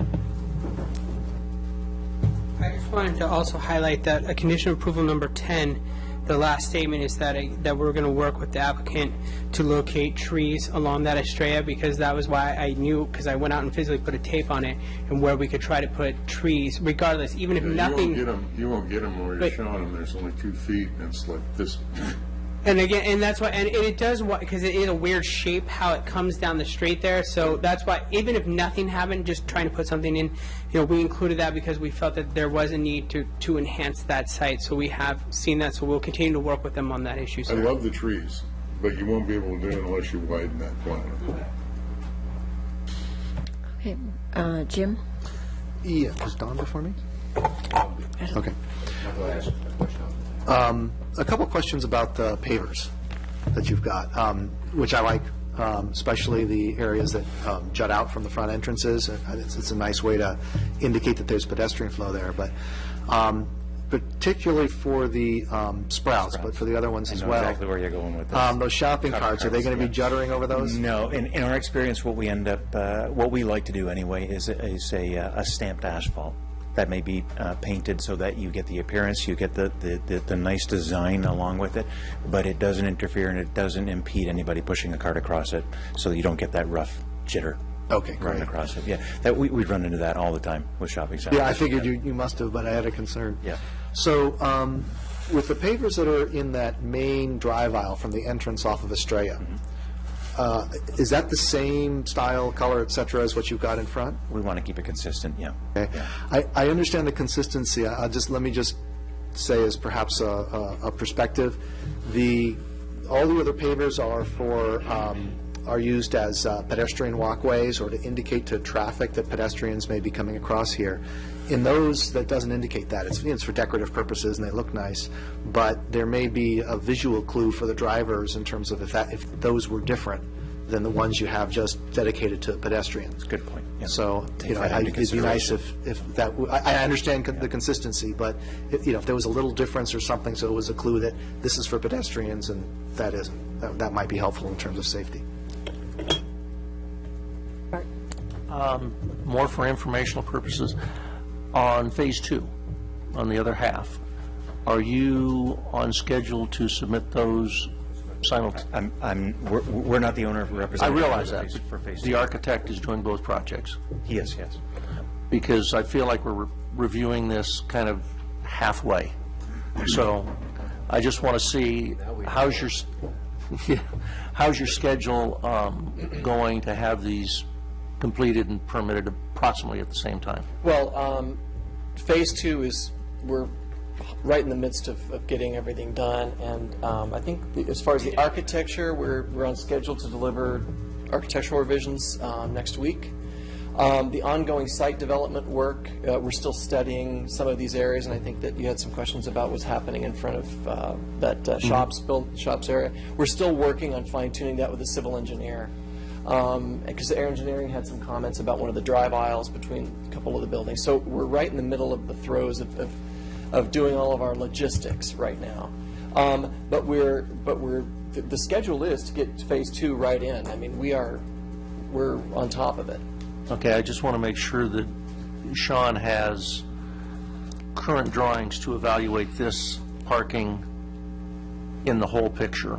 Oh, sure, and I met with our staff today that's working on this, and we're getting our final plan coordinated with civil engineering, and probably within the next week we'll have our and we need to submit it to grading anyway, so that we're getting all of the site design issues worked out right now. I can tell you, working with both Kornwasser, Burnham is the other property owner of the other side. Obviously, David is the architect and Greg Cook is their engineer. Everything is lining up that they're about a month apart. So, Kornwasser is hoping to have their permits constructing right after the first of the new, mid-January at the latest, with, Burnham coming right in after that, pulling permits end of January, maybe very early February at the latest. They want to be right there, simultaneous, opening up together, probably mid to late summer is kind of the general goal, and a lot of that is driven by Sprouts. in terms of them wanting to be in that center, and so a lot of that timetable is driven by that. But they don't want to be under construction while the other one's open, so they're that's very what I close was- together. As I stated, and we're kind of finalizing all the phase 2 parking components and how they're all interrelated and getting that finalized with David. As I said, I'm hoping phase 2 will be here at the end of November is my goal. Worst case scenario, as I said, will definitely be through the planning commission before the end of the year. So they're going to be right in after each other, and I believe construction documents, may be coming in for this phase 1 also within the next week or so, in a couple weeks. So, I'm sorry, I don't want to interrupt No, you. I just wanted to just ask kind a of, related I just wanted to question. make sure everyone was comfortable that we're, would be approving a site plan that is so incomplete and leaving so much to Sean, and I just want to make sure everybody's comfortable with that. I mean, I trust him, but should there be another No. look at it by one of the bodies Yeah, before it's a done deal? I don't know. I think that's something we might want to think about during discussion, because I have a concern in that there are interfaces between the two site plans, and approving one now and then having the other later, we might create a situation that, we can't correct when we look at the second site plan. So I think that's an interesting thing to cover in discussion. Yeah, I'm very comfortable with the architect. What do we have? We have 3, the CUP and the architectural permit, I think, are no issue, and then the site plan has just got some minor tweaking that I just want to make sure is coordinated well enough, and I want to make sure staff isn't being burdened with more than is typically given to them, and that we're comfortable with that. I mean, I trust staff implicitly, But why don't we evaluate different options for that during discussion? And Don, you had a question? I've shared this concern because I saw the phase 2 and shops major 3 and 2 to make sure everything dovetails together. I know there's different owners, but I'm heartened now we have a common architect, I guess. That was discovery for me here tonight. I guess you and Design Review were aware of that. Because as I looked at the site in total, and I looked at this phase 2 and 3 or shops 3, then there's the little liquor store way down on the right that's kind of outside the purview area, but it's on the frontal view of this thing. So is that outside the scope of anybody's coming forward, or is that part No. of phase 3, A, B, or C, or something like that? The only building that is, you would look at that site and see it all as one site. The only thing that is not being modified by this project is the Citibank building. Because they're just not, as, because the Citibank building, up by the the gas corner building, the bank building. Okay. That is the only, So even the car parts place? everything. Everything. And Okay. I can tell you that is David's favorite building, is the car parts building. So, And the takeout, Okay, Guicho's and that whole site. Guicho's, everything. It's all going to flow together in an integrated product. It's all David's things. It's DRSC last Wednesday had a very long, detailed staff report from me trying to just tie everything into this phase 1. There's a lot of, let's take this element from phase 1 and let's bring that to here. Let's simplify this down again, make it more elegant. Let's get in more landscaping here. It'd be a more appropriate feature. Things of that nature, to have this consistency between phase 1 and phase 2, so there is that common architectural language between the two So the portions next phase and is the going to outside. cover touch every other building. That's along correct. the It'll site. be everything else except for that bank building and the Kmart Center. Okay, thank you. That's Absolutely, sir. heartening for us non-design review people. Wayne and Kathy, do you have any questions for the applicant before we open the public hearing? Okay. one more. You have one more, Michael? Go ahead. I don't know if this is public information or not, but do we know what the tenants are in phase 2? I don't think they know yet. Well, we have a very good idea, but I can't divulge that. Oh, come on. Come on. Because leases haven't been signed. Oh, okay. So that's, yeah. I thought with all of this that maybe we would know, but I think adding those 2 ancillary buildings out there and getting this whole thing is absolutely wonderful. And the one thing I'd be worried about, though, is that if I don't think we should try to hold back the first phase to build a second. I think everybody in this neighborhood wants this thing to go as quickly as possible. The sooner the better. I'm confident that you would be able to do some kind of construction phasing in a way that should be avoidable instead of having to do it all at once. So, just a thought there. Okay, if there are no other questions, then I'll open the public hearing and invite someone to step forward. Seeing no one in the audience, I will close the public hearing and invite discussion. We might want to start with Bart's suggestion that we look at some way to have the site plans evaluated. Maybe, Jim, you have some just thoughts on that? My thought is that, I mean, I don't really anticipate there being a big disconnect problem between the two sites, but if we were to put a condition of approval added on to it that allows staff, subject to the, or requirements of the city engineer or the community development director, that there be needs to slightly modify the site plan, that can be accommodated without coming back to here, for instance. But what if the city engineer doesn't have concerns, like, for example, when we were talking about this junction of those two main drive aisles and the parking, the city engineer doesn't have a concern about that, and he said that, that's really up to us if we want to express a concern about it, but it's overlaps between the two site plans. How would we address that? Well, I think that you need to, again, I think you can write a condition of approval that says that they, have to mesh or work together, and that we have some flexibility to amend that through the plan check process. I think you'd have to put a condition of approval on this project just because it's, two separate projects to allow that flexibility. But what you can do during the second review, since they're kind of on the coattails of each other, maybe you see a problem, you can direct staff in the plan check to make some modifications to address the issue. But something like staff coordination for all site plans, integration and changes is authorized if required, something like that.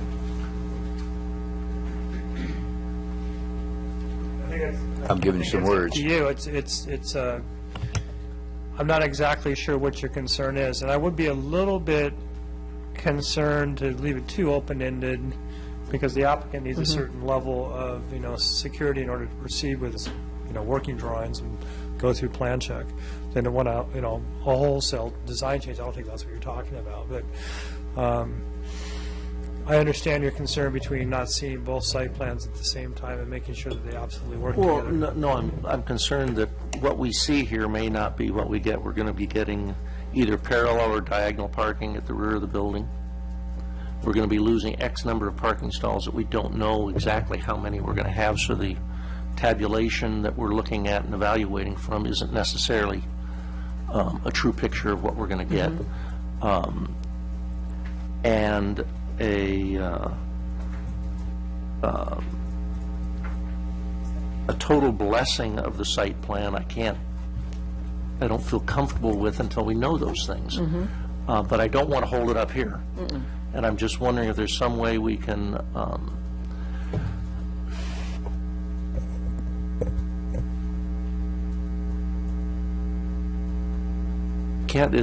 there's no new application to design review, so it's really not appropriate to go back through there unless it's informal. I just talked with the architect and this property owner, and as I said, we're continually every day trying to enhance, solidify, narrow this thing down. And I would say that I think it's completely reasonable, which is coming back in a month and a half tops, that with the Phase 2 development, a final Phase 1 site plan be included in the submittal. How about some of this? So that site plan gets approved, they can continue moving forward, and they're already moving forward, having to hard lines on that site plan, what that's going to look like, and then when we come back before a commission for Phase 2, as I said shortly, you will have the benefit of that updated site plan, any types of improvements that we've talked about here, and then also with what we're going to see with Phase 2 and those site improvements that they're looking to create there. Does that work? That sounds like a great idea. That would be acceptable. We're taking the risk of moving forward with construction documents pending your approval, and hopefully we're going to be submitting those by November the 5th. So that site plan will be finalized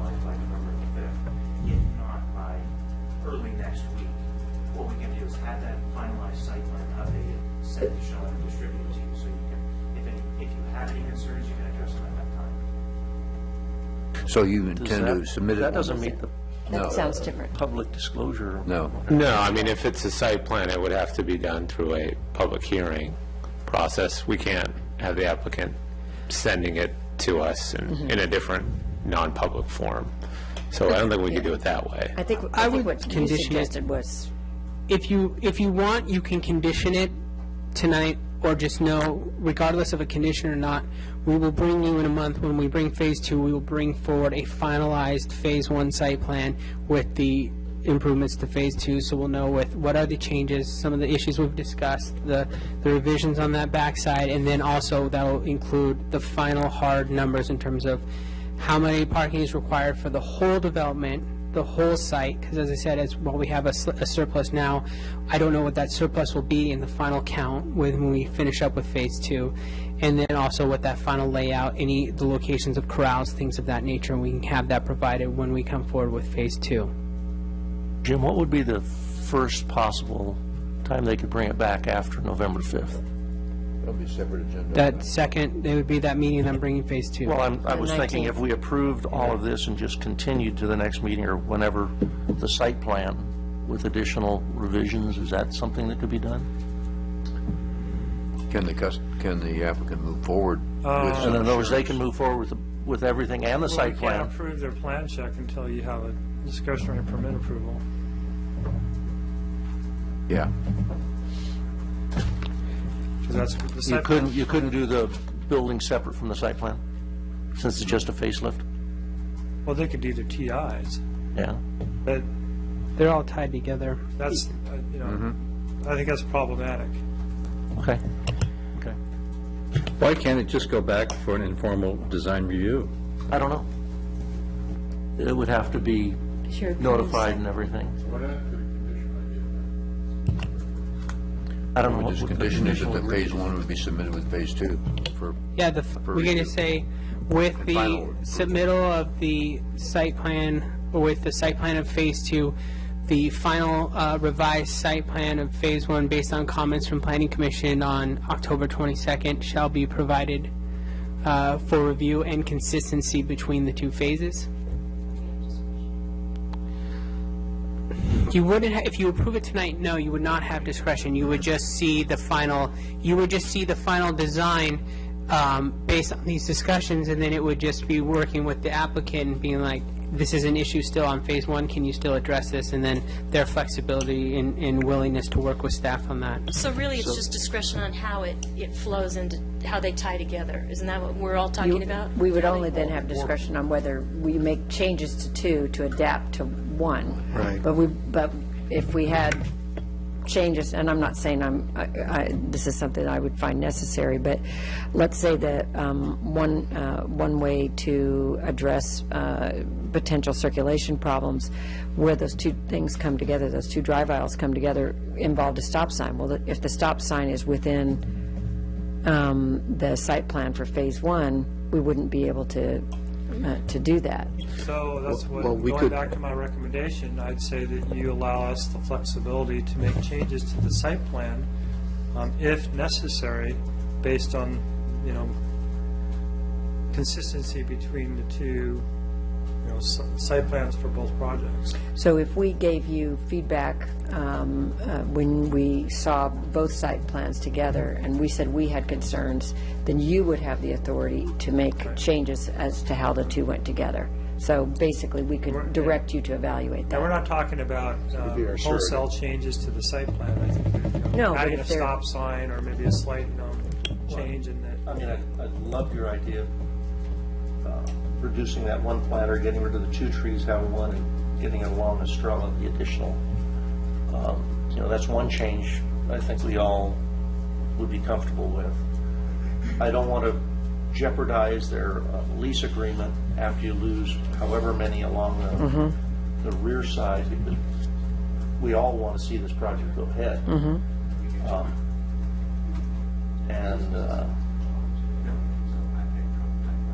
Ajit, do you think that what Jim is saying works? I think that staff is taking your comments now, taking the planning commission's comments now, and will work with them in the future. If planning commissioners in the future have additional comments, then in order for the planning commission to act, it has to be through a hearing. That's my only concern. I don't want planning commissioners individually to, telling staff, and then in some way we've had a planning commission meeting that wasn't noticed to the public. So the comments that you've given staff today are what staff will use in reviewing the site plans going forward. And planning commission is directing staff to make sure that in the plan check of phase 1 that it is consistent with the design of phase 2. And then we'll take that input you've given us tonight in consideration when we're evaluating the design. And my concern is beyond consistency. That intersection is in the middle of two sets of plans. So I just would like you to look very carefully to see if we're going to end up having potential congestion in that area. And that was my initial thought was, to the discussion of the city engineer, that intersection in particular has to work. And so we understand that it is a kind of somewhat of a T intersection, as Zach indicated. And there is some concerns in DMT now with the parking spaces that are being discussed, and that may very well change, and it could slightly affect the intersection. So this condition of approval that I'm proposing would allow us the flexibility to make slight modifications to phase 1 site plan design in order to accommodate that intersection. If we're also talking about the interface between these, I guess minor modifications is one thing, especially along the lines of what we've already discussed. But I guess my concern is if there's an interface to the site plans, and we have to be concerned about that, are we doing something outside of a public hearing that should be being done in the context of a public hearing? Staff, in context of lots of different permits, staff will make modifications as long as it's a part of a condition of approval that they're being delegated that authority. Okay. Then that's acceptable. Okay. I wouldn't want to make it a habit, but I can go along with that in this case. This is a unique situation, and I don't see it occurring again. Until next time. So, Jim, you have some reasonable words for a condition of approval? Reasonable? You have some legally binding words there that we can utilize? Talk about something else. Are there any other items that? Yeah, two things that I wanted to bring up. One is in design review 2, I had some concerns about the circulation in the parking lot in terms of safety, and I think after some discussions in design review and with Sean, the particular, this is an existing site plan. It's difficult to do, big changes and that sort of thing, and I understand that. I guess this is more of a hope or a recommendation for something to look at for the applicant. Is consider the question I asked the engineer a little earlier about perhaps experimenting with blocking off these pedestrian areas as that transition between the entrance and the parking lot, and maybe remove this being like a throughway for cars. Could probably be done with some planters, even something very temporary that could be removed if the experiment decided that it really didn't work very well. I'm saying that because I don't know what the real answer is, but I do have a concern in any shopping center these days about pedestrians walking through that main drive aisle while cars are also using it as kind of a main way to navigate through there. So just an idea in terms of safety that might help. It would also, if you added a few planters, it would help with the landscaping a little bit. So that's kind of I appreciate actually the pavers coming out into the parking lot as a clue to the drivers that there's pedestrians there. But any improvements we could do for the sake of safety, I think might be worth looking into. The other issue that I had was with the back of the building. And I've raised this in design review as well, but we haven't really done much about it. If you look back there, it's pretty bleak. And the drawings, I don't think, give it full credit because it's an enormous space. And of course, that's squeezed down into the size of the drawing. And it's just a lot of blankness. And I went out there and, I started counting windows, and there's 24 windows in the second floor apartments there that look directly out over that area, plus a tennis court that, you know, the side of the tennis court looks out over that area. And given that and the number of parking spaces that are going to be in the back, and then, you know, also the employees and the delivery people who are going to be experiencing the building, I felt that something needed to be done to break that up a little bit. And if you add into that the notion of the, you know, what we hope is five-sided architecture, just the fact that we take something from the front, not a whole lot of elements, not a lot of expensive stuff, but something from the front and wrap it around into the back to say, yes, we did some architecture on the back. We had some thoughtfulness. There's something that's not so bleak here. I think that might be something worth considering. That might be something like some of the crenellations along the roof, for instance, continuing that into the back, or just some of the nice finished area that's right along the roof. Maybe a couple things that just, you know, a pilaster or two that break up the length, that long empty length of wall there. I don't know what would look best. I'm not looking for a lot of, you know, expense, you know, on the part of the applicant. I just feel that there needs to be something done back there to break up the purely industrial look of it and give it some sense of a little bit of architectural appeal, like 1 or 2% of what we've got, you know, up there in the front. So I don't know if that, maybe the architect might have something he wants to say about it, but one of the applicants does. But it may be something for us to consider as well, and I'm curious as to what the others in the Planning Commission feel about that back wall. You know, I think when you brought that up in design review, I think at the time I said that I was supportive of something, you know, along that top edge that would not, you know, impede the flow of traffic. That they were concerned about, you know, and that would be most visible to those second-story windows. And does that have smooth white stucco finish across the back? I don't remember. Correct. So it doesn't. It'll be painted the existing blocks with the wainscot, so you'll have the two-tone colors like that. So it will be two different shades of white? Is that what you're saying? It'll be a white and then probably a darker earth tone. I think that's kind of a grayish on their color palette.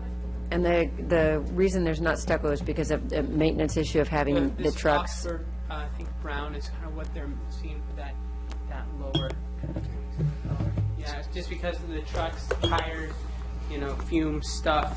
Yeah, I don't think you want to have the white all the way down. It's a maintenance issue with the trucks. Yeah, that's fair. But there's also nothing, except for that one sort of inset, or I guess pop-out arch on the far right. There's nothing there that's kind of Spanish colonial revival in that back area. And I'll grant you, it's not something that's going to be looked at nearly as much as the front, but it will be looked at by people. So, I'm sorry, did I interrupt you? No, you know, I think if there's something that can be done, and I think this is kind of what we had said at that design review, if there's something that can be done that can improve the view from the homes, you know, and still enable them to meet the requirements they have on that backside, I think it would be a nice addition. Is there?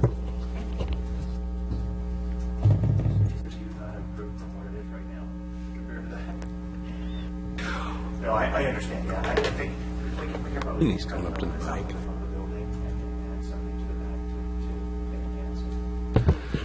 Julie? I like that. Is it possible to, and I don't know, to have, I don't know about the space back there, to have any type of trees back there? Because those are condos. They're not apartments. Those are condos. Yeah, I think you said that there wasn't room for landscaping, that was a definite. There's no room for landscaping.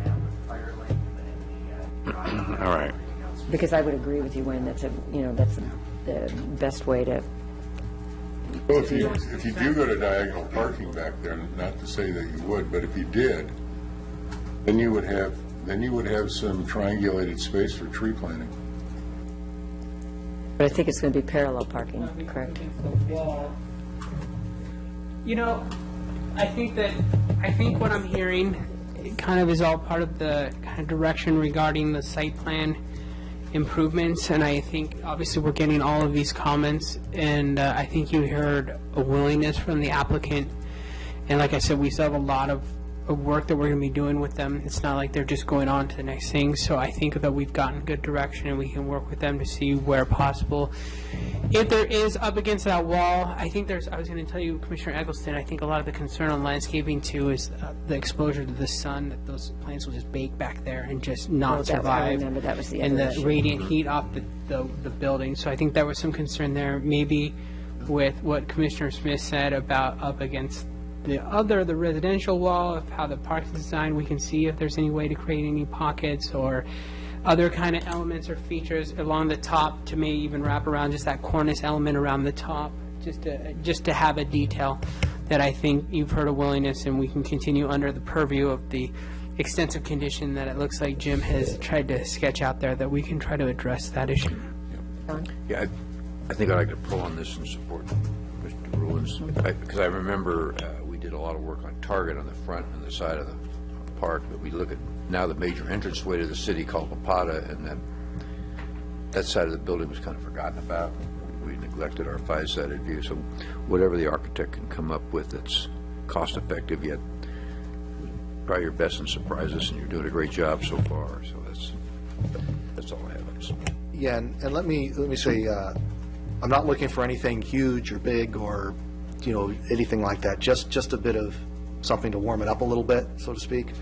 That acknowledges that there are people that live back there. Yeah, that there's people that live back there, and that there's an architect who, did something, and we care about that. And but let me just take a moment to acknowledge Sean. I know you've worked very hard with this applicant. You've worked on their timeline, and they've got a very aggressive timeline, really outstanding customer support for them. But through the DRSC notes that we see, Sean and Jim as well provided a lot of input to the applicant in terms of not just, Spanish colonial revival and hints and tips and sort of things, but really you saw emerging a kind of SCR vocabulary for San Clemente. That the kinds of things, not just in SCR in general, but also that we have tended to do in San Clemente, and what we like to do in San Clemente.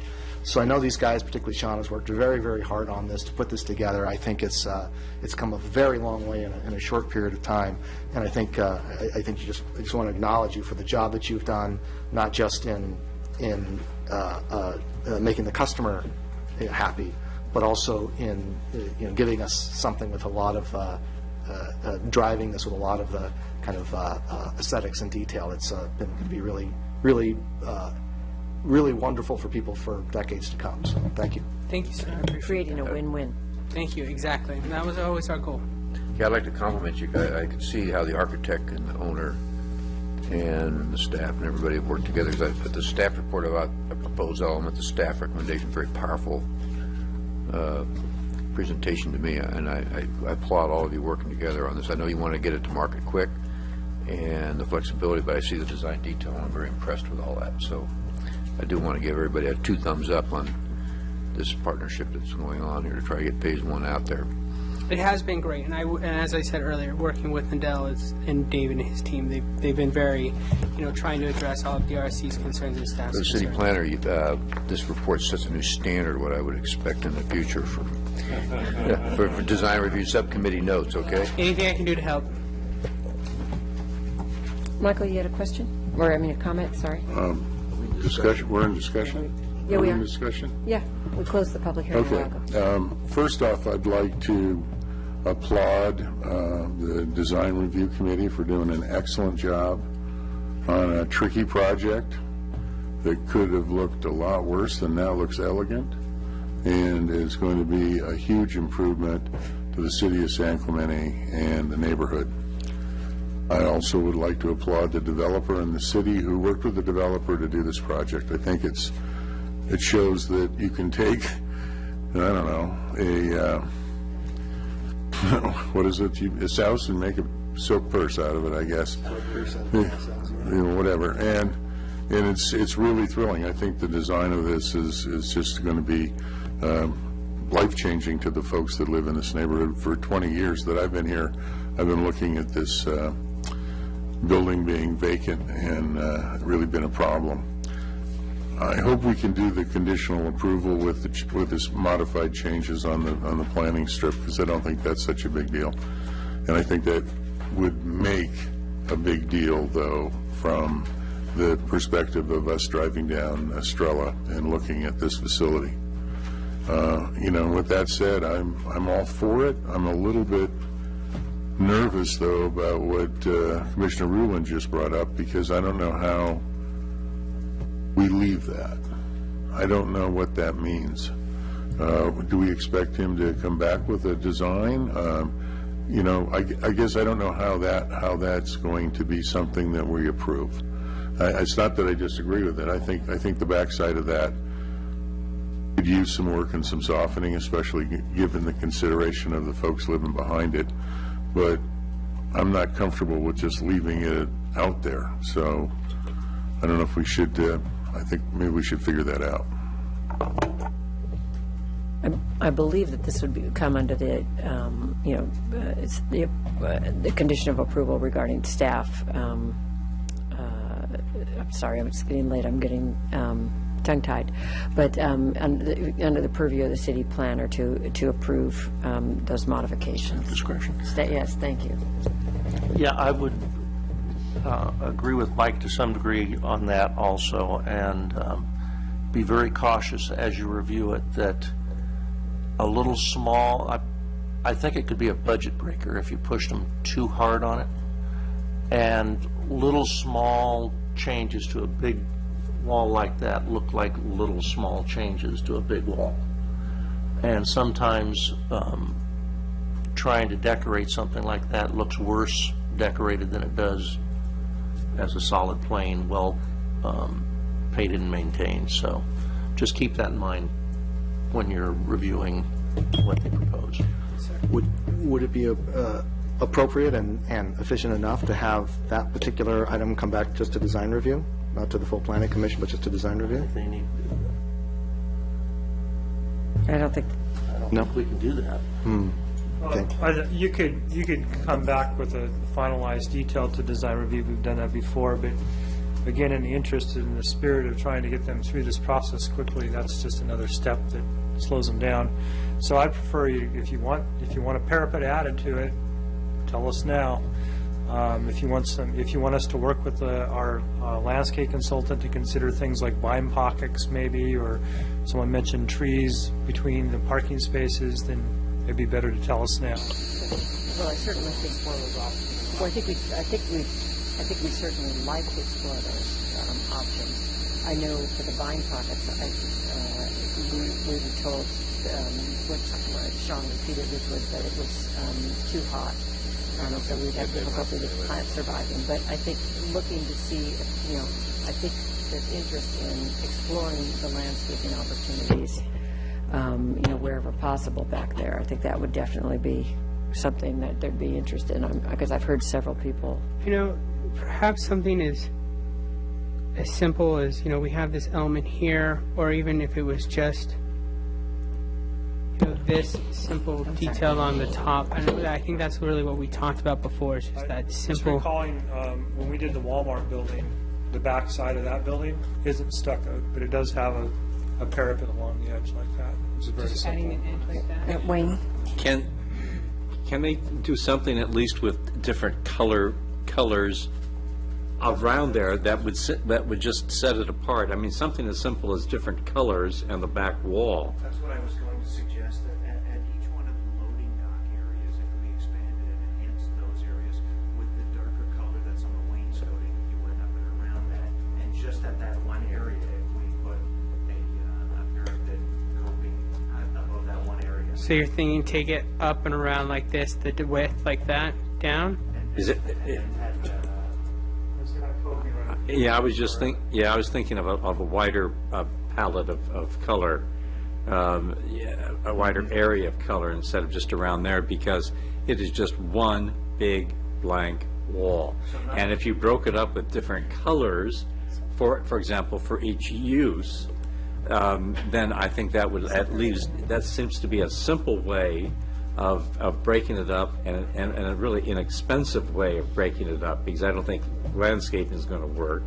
I don't think additional architecture back there would work, but just breaking it up with color, I think would really break it up a great deal. Perhaps some earth tone colors at the approval of the city planner by, as you're suggesting, by like store, so, East Sports Authority and then separating it out for the Stein Mill. Right. Okay. But breaking it up by color by usage, I think would really do it. And I like what the applicant kind of recommended. If he put the coping above those areas and just put it on top of the wall rather than on the face of the wall, just to give a breakup of that horizontal line, and did it with color, I would probably say that's probably as good as we're going to get. Yeah, so I think something like that would certainly fit in with the kinds of things that I was thinking of. I'm not sure, I'll leave it up to staff. I'm not sure about a different color per use, maybe the same color, but I'll leave that up to staff. So it would be Yeah, 9. I'm a little concerned about a different color per use. Can but- I chime in but on I'm- this? But I'm okay with staff discretion on that. I think I have an interesting idea, and don't boo me or run me out of San Clemente, but I have traveled the world in many spots to see beautiful, great buildings, only to see them under repair. And when that happens, they have scaffolding in front, and they drop down a curtain, and they actually give you an idea of what the facade is going to look like when it's done. Now, with that in mind, with those roof shapes the way they are, I think that you could do something really interesting by just painting those as buildings with just, like 3 big different colors, and then maybe put some arches in them to do the most basic kind of thing that would say, this is not a big stupid wall, this is kind of an art thing. And I think it would look neat myself, and it would sure break it up, and I'm sure it'd make everybody more happy than to just throw paint around and emphasize the shapes of those buildings, because it looks like they're buildings behind a white wall, when in fact they're part of the wall. So that's just a paint scheme. Those are 100 feet back. What? What? These are the back of these facades up here. It is a white wall. Oh, you're not going to see those from the back? Probably not, no. Oh. Yeah.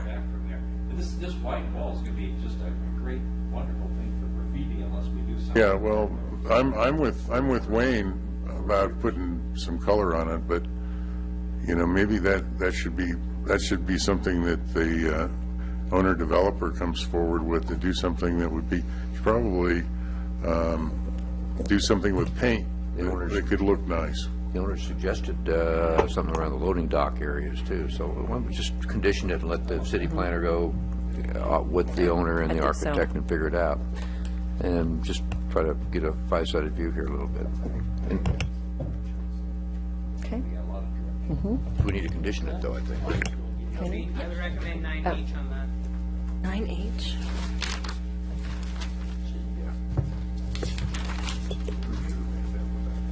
Did you come up with them, condition 46? The lighting. Kathy, did you have something you wanted to say, or you were just going to talk about the condition? Okay. I have, if you want to wait or read it into the record now, then you guys. Was there anybody else who had anything for discussion? Okay, then go ahead. Okay, so this is in regard to the site plan continuity. The design of the site plan, including the design of the intersection at the end of the entry drive aisle, shall be modified to accomplish better traffic flow, circulation, and continuity between Phase 1 and Phase 2 site designs, if deemed necessary by the city planner and the city engineer. Does that let you address things like the row of trees that, consider removing them so we can expand the landscaping on Estrella? No, I think that should be addressed in the landscape conditions. Okay. That's pretty restrictive. That's just integrating the site plan at that one location. Is that I thought you Mark said there's a parking including that issue. location. I thought you said circulation. Site design and including the design at the intersection, since that was a point of emphasis. Okay. What about lighting? I need something on lighting too. That's 46. And so, And H. have you written one for lighting that you can share? I wrote, the draft parking lot lights shall be consistent with the aesthetics of the center and consistent throughout Phase 1 and Phase 2. Including And then there's a outside. lighting, there's already another lighting condition approval that all lighting shall meet dark skies requirements. Zach, was there something you were wanting to add? I just had a little concern on Jim's wording. I'm wondering if it can be, the applicant shall seek solutions to this area to the satisfaction of the city engineer? That way it doesn't sound like the city's designing it. Right. Sounds like a good modification. Okay, and so then that was the lighting. And then what about the landscaping?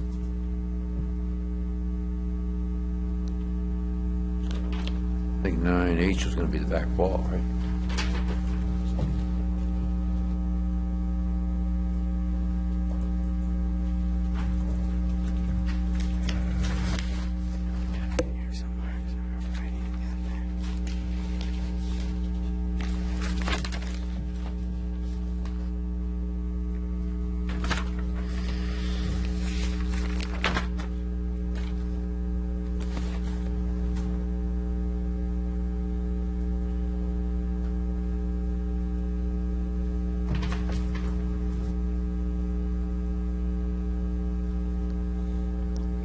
I was just on the lighting, I'm sorry, I was finishing up, just on 47, I would say, we can just add to the end of that, all lighting shall be shielded to avoid light trespass. 46 or 47? That would be 47 on the lighting. 46, I fear, is the site plan one, in terms of the one that Jim read, as modified by Zach. Then we have 9H that we did, I drafted, the applicant shall submit for city planner approval an element where the color wainscot goes around the delivery doors on the rear elevation, is kind of what I drafted again. quickly. The applicant shall submit for city planner approval an element where the color wainscot goes around the delivery doors on the rear elevation. And I believe there was also the molding. Parapet enhancement. Wasn't there one for the landscaping on Stratton?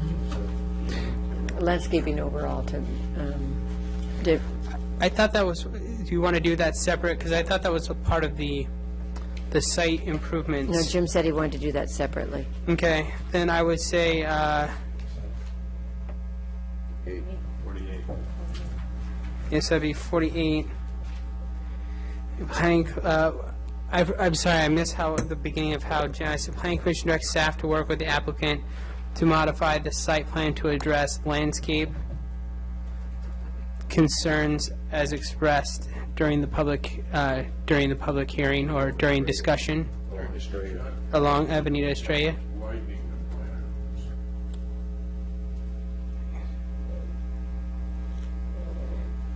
Including methods of widening the planner at Camino de Estrella.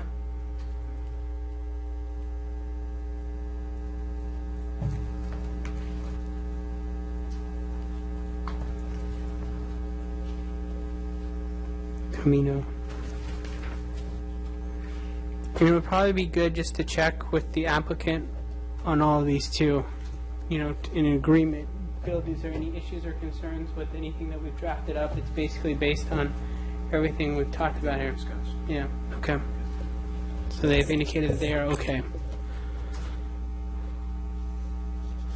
So that would be 48 is what I just talked about on the landscape.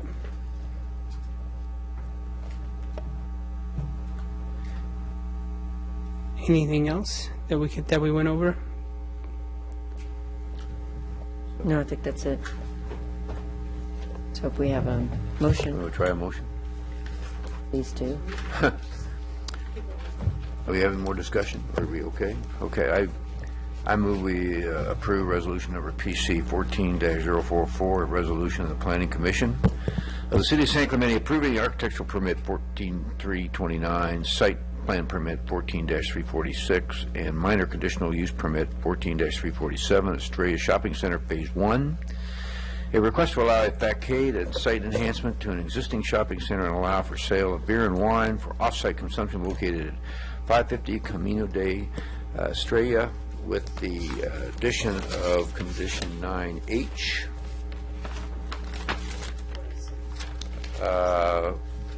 Which would be in regards to the rear wall application words that you were provided for, Sean?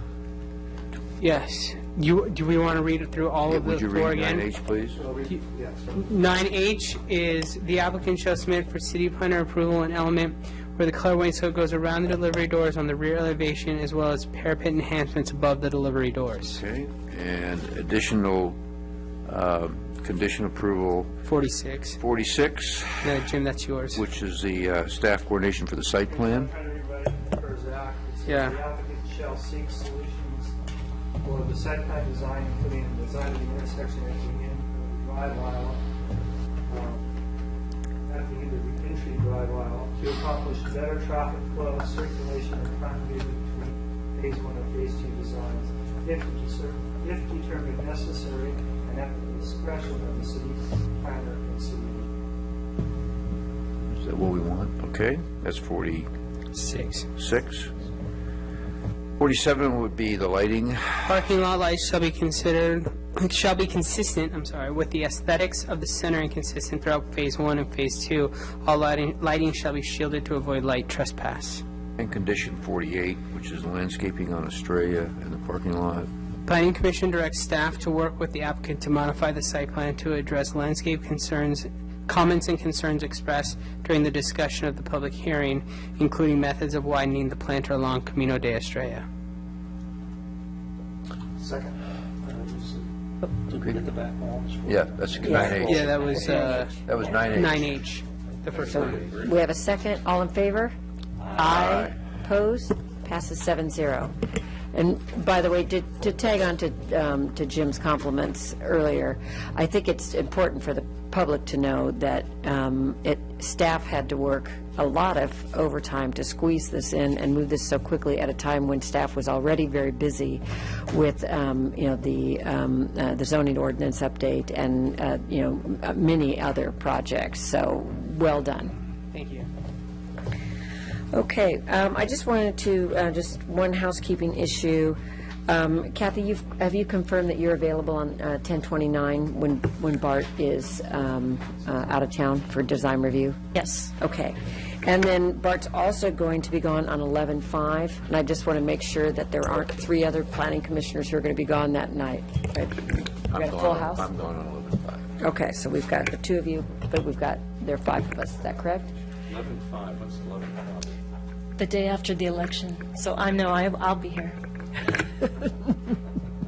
Okay. All right, and nobody's getting sick? Okay. 11/5, and the other one was just design review. So, okay. Do we have anything from Coastal?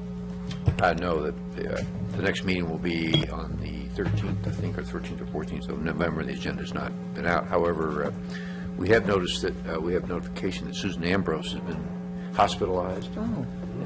She was in San Clemente for about a week and now has been moved to Laguna Hills. And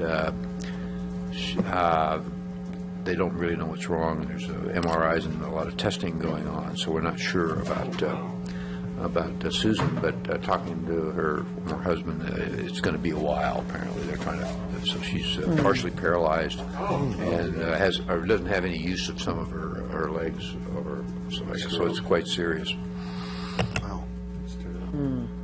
That's unfortunate. Sorry to hear that. Yeah. I just actually had one comment, really something more of a question for Jim. I don't know if you want to take just a minute or two, and I was looking at the zoning administrator minutes, and something that actually the DRC looked at a while ago, but you had made a comment that doing this having this approved by the zoning administrator was an example of one of the reasons that the city rewrote the non-conforming ordinance. And it's something that happened a couple of years ago, and we've gotten a lot of new planning commission members. I don't know if you just want to take 1 minute and talk about a little bit about the changes to the non-conforming ordinance and why it was a benefit? Sure. That particular situation is one where previously, if you were to do an addition to a non-conforming house, and we had this case many times with some of the quaint, kind of little beach bungalows in town where people wanted to add on, basically the rules were written in such a way that they pretty much forced to not do anything or demolish it and build a large structure. Once someone demolished the structure, it was a tendency for people to build quite large in order to cover the cost of the demolition and everything else to make it worthwhile.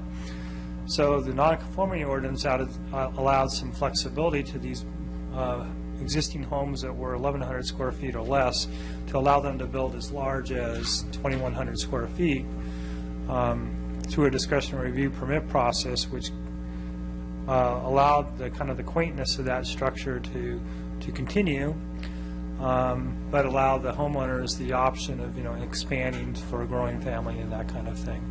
And the projects we've had come in have all been quite nice and in character with the neighborhoods that they're at, and I think it's been a very successful program. So anytime the zoning administrator reviews those projects, we always point that out. I just had one quick question. We had a condition of approval on this project and it's become a standard condition of approval that the landscaping must be maintained. And I have a question. When we notice that a property is in non-conformance with that condition, is that a code violation then, or do we go to the city planner who handled the original project? How do we follow up on that? Well, the first step would be to contact the city planning department to have us talk to the applicant, particularly on something that's relatively new. Mm-hmm. Say that a commercial project had been done in the last 3 or 4 years, and we still have contacts with the ownership, and oftentimes just by talking to them and saying, hey, look, you got to replace those trees, they all died, they'll typically comply. If that doesn't work, then the second option would be go to the code enforcement and do a code enforcement action in order to get them to comply. There's even the possibility of revocation of a permit if it were bad enough in certain circumstances. Okay, that's helpful to know. Okay, thank you. If there's nothing else, I will move for adjournment. I move we adjourn to the study session to be held at 6 p.m. on November 5th, 2014 in Council's chambers at City Hall located at 100 Avenida Presidio, San Clemente, California. All in favor? Aye.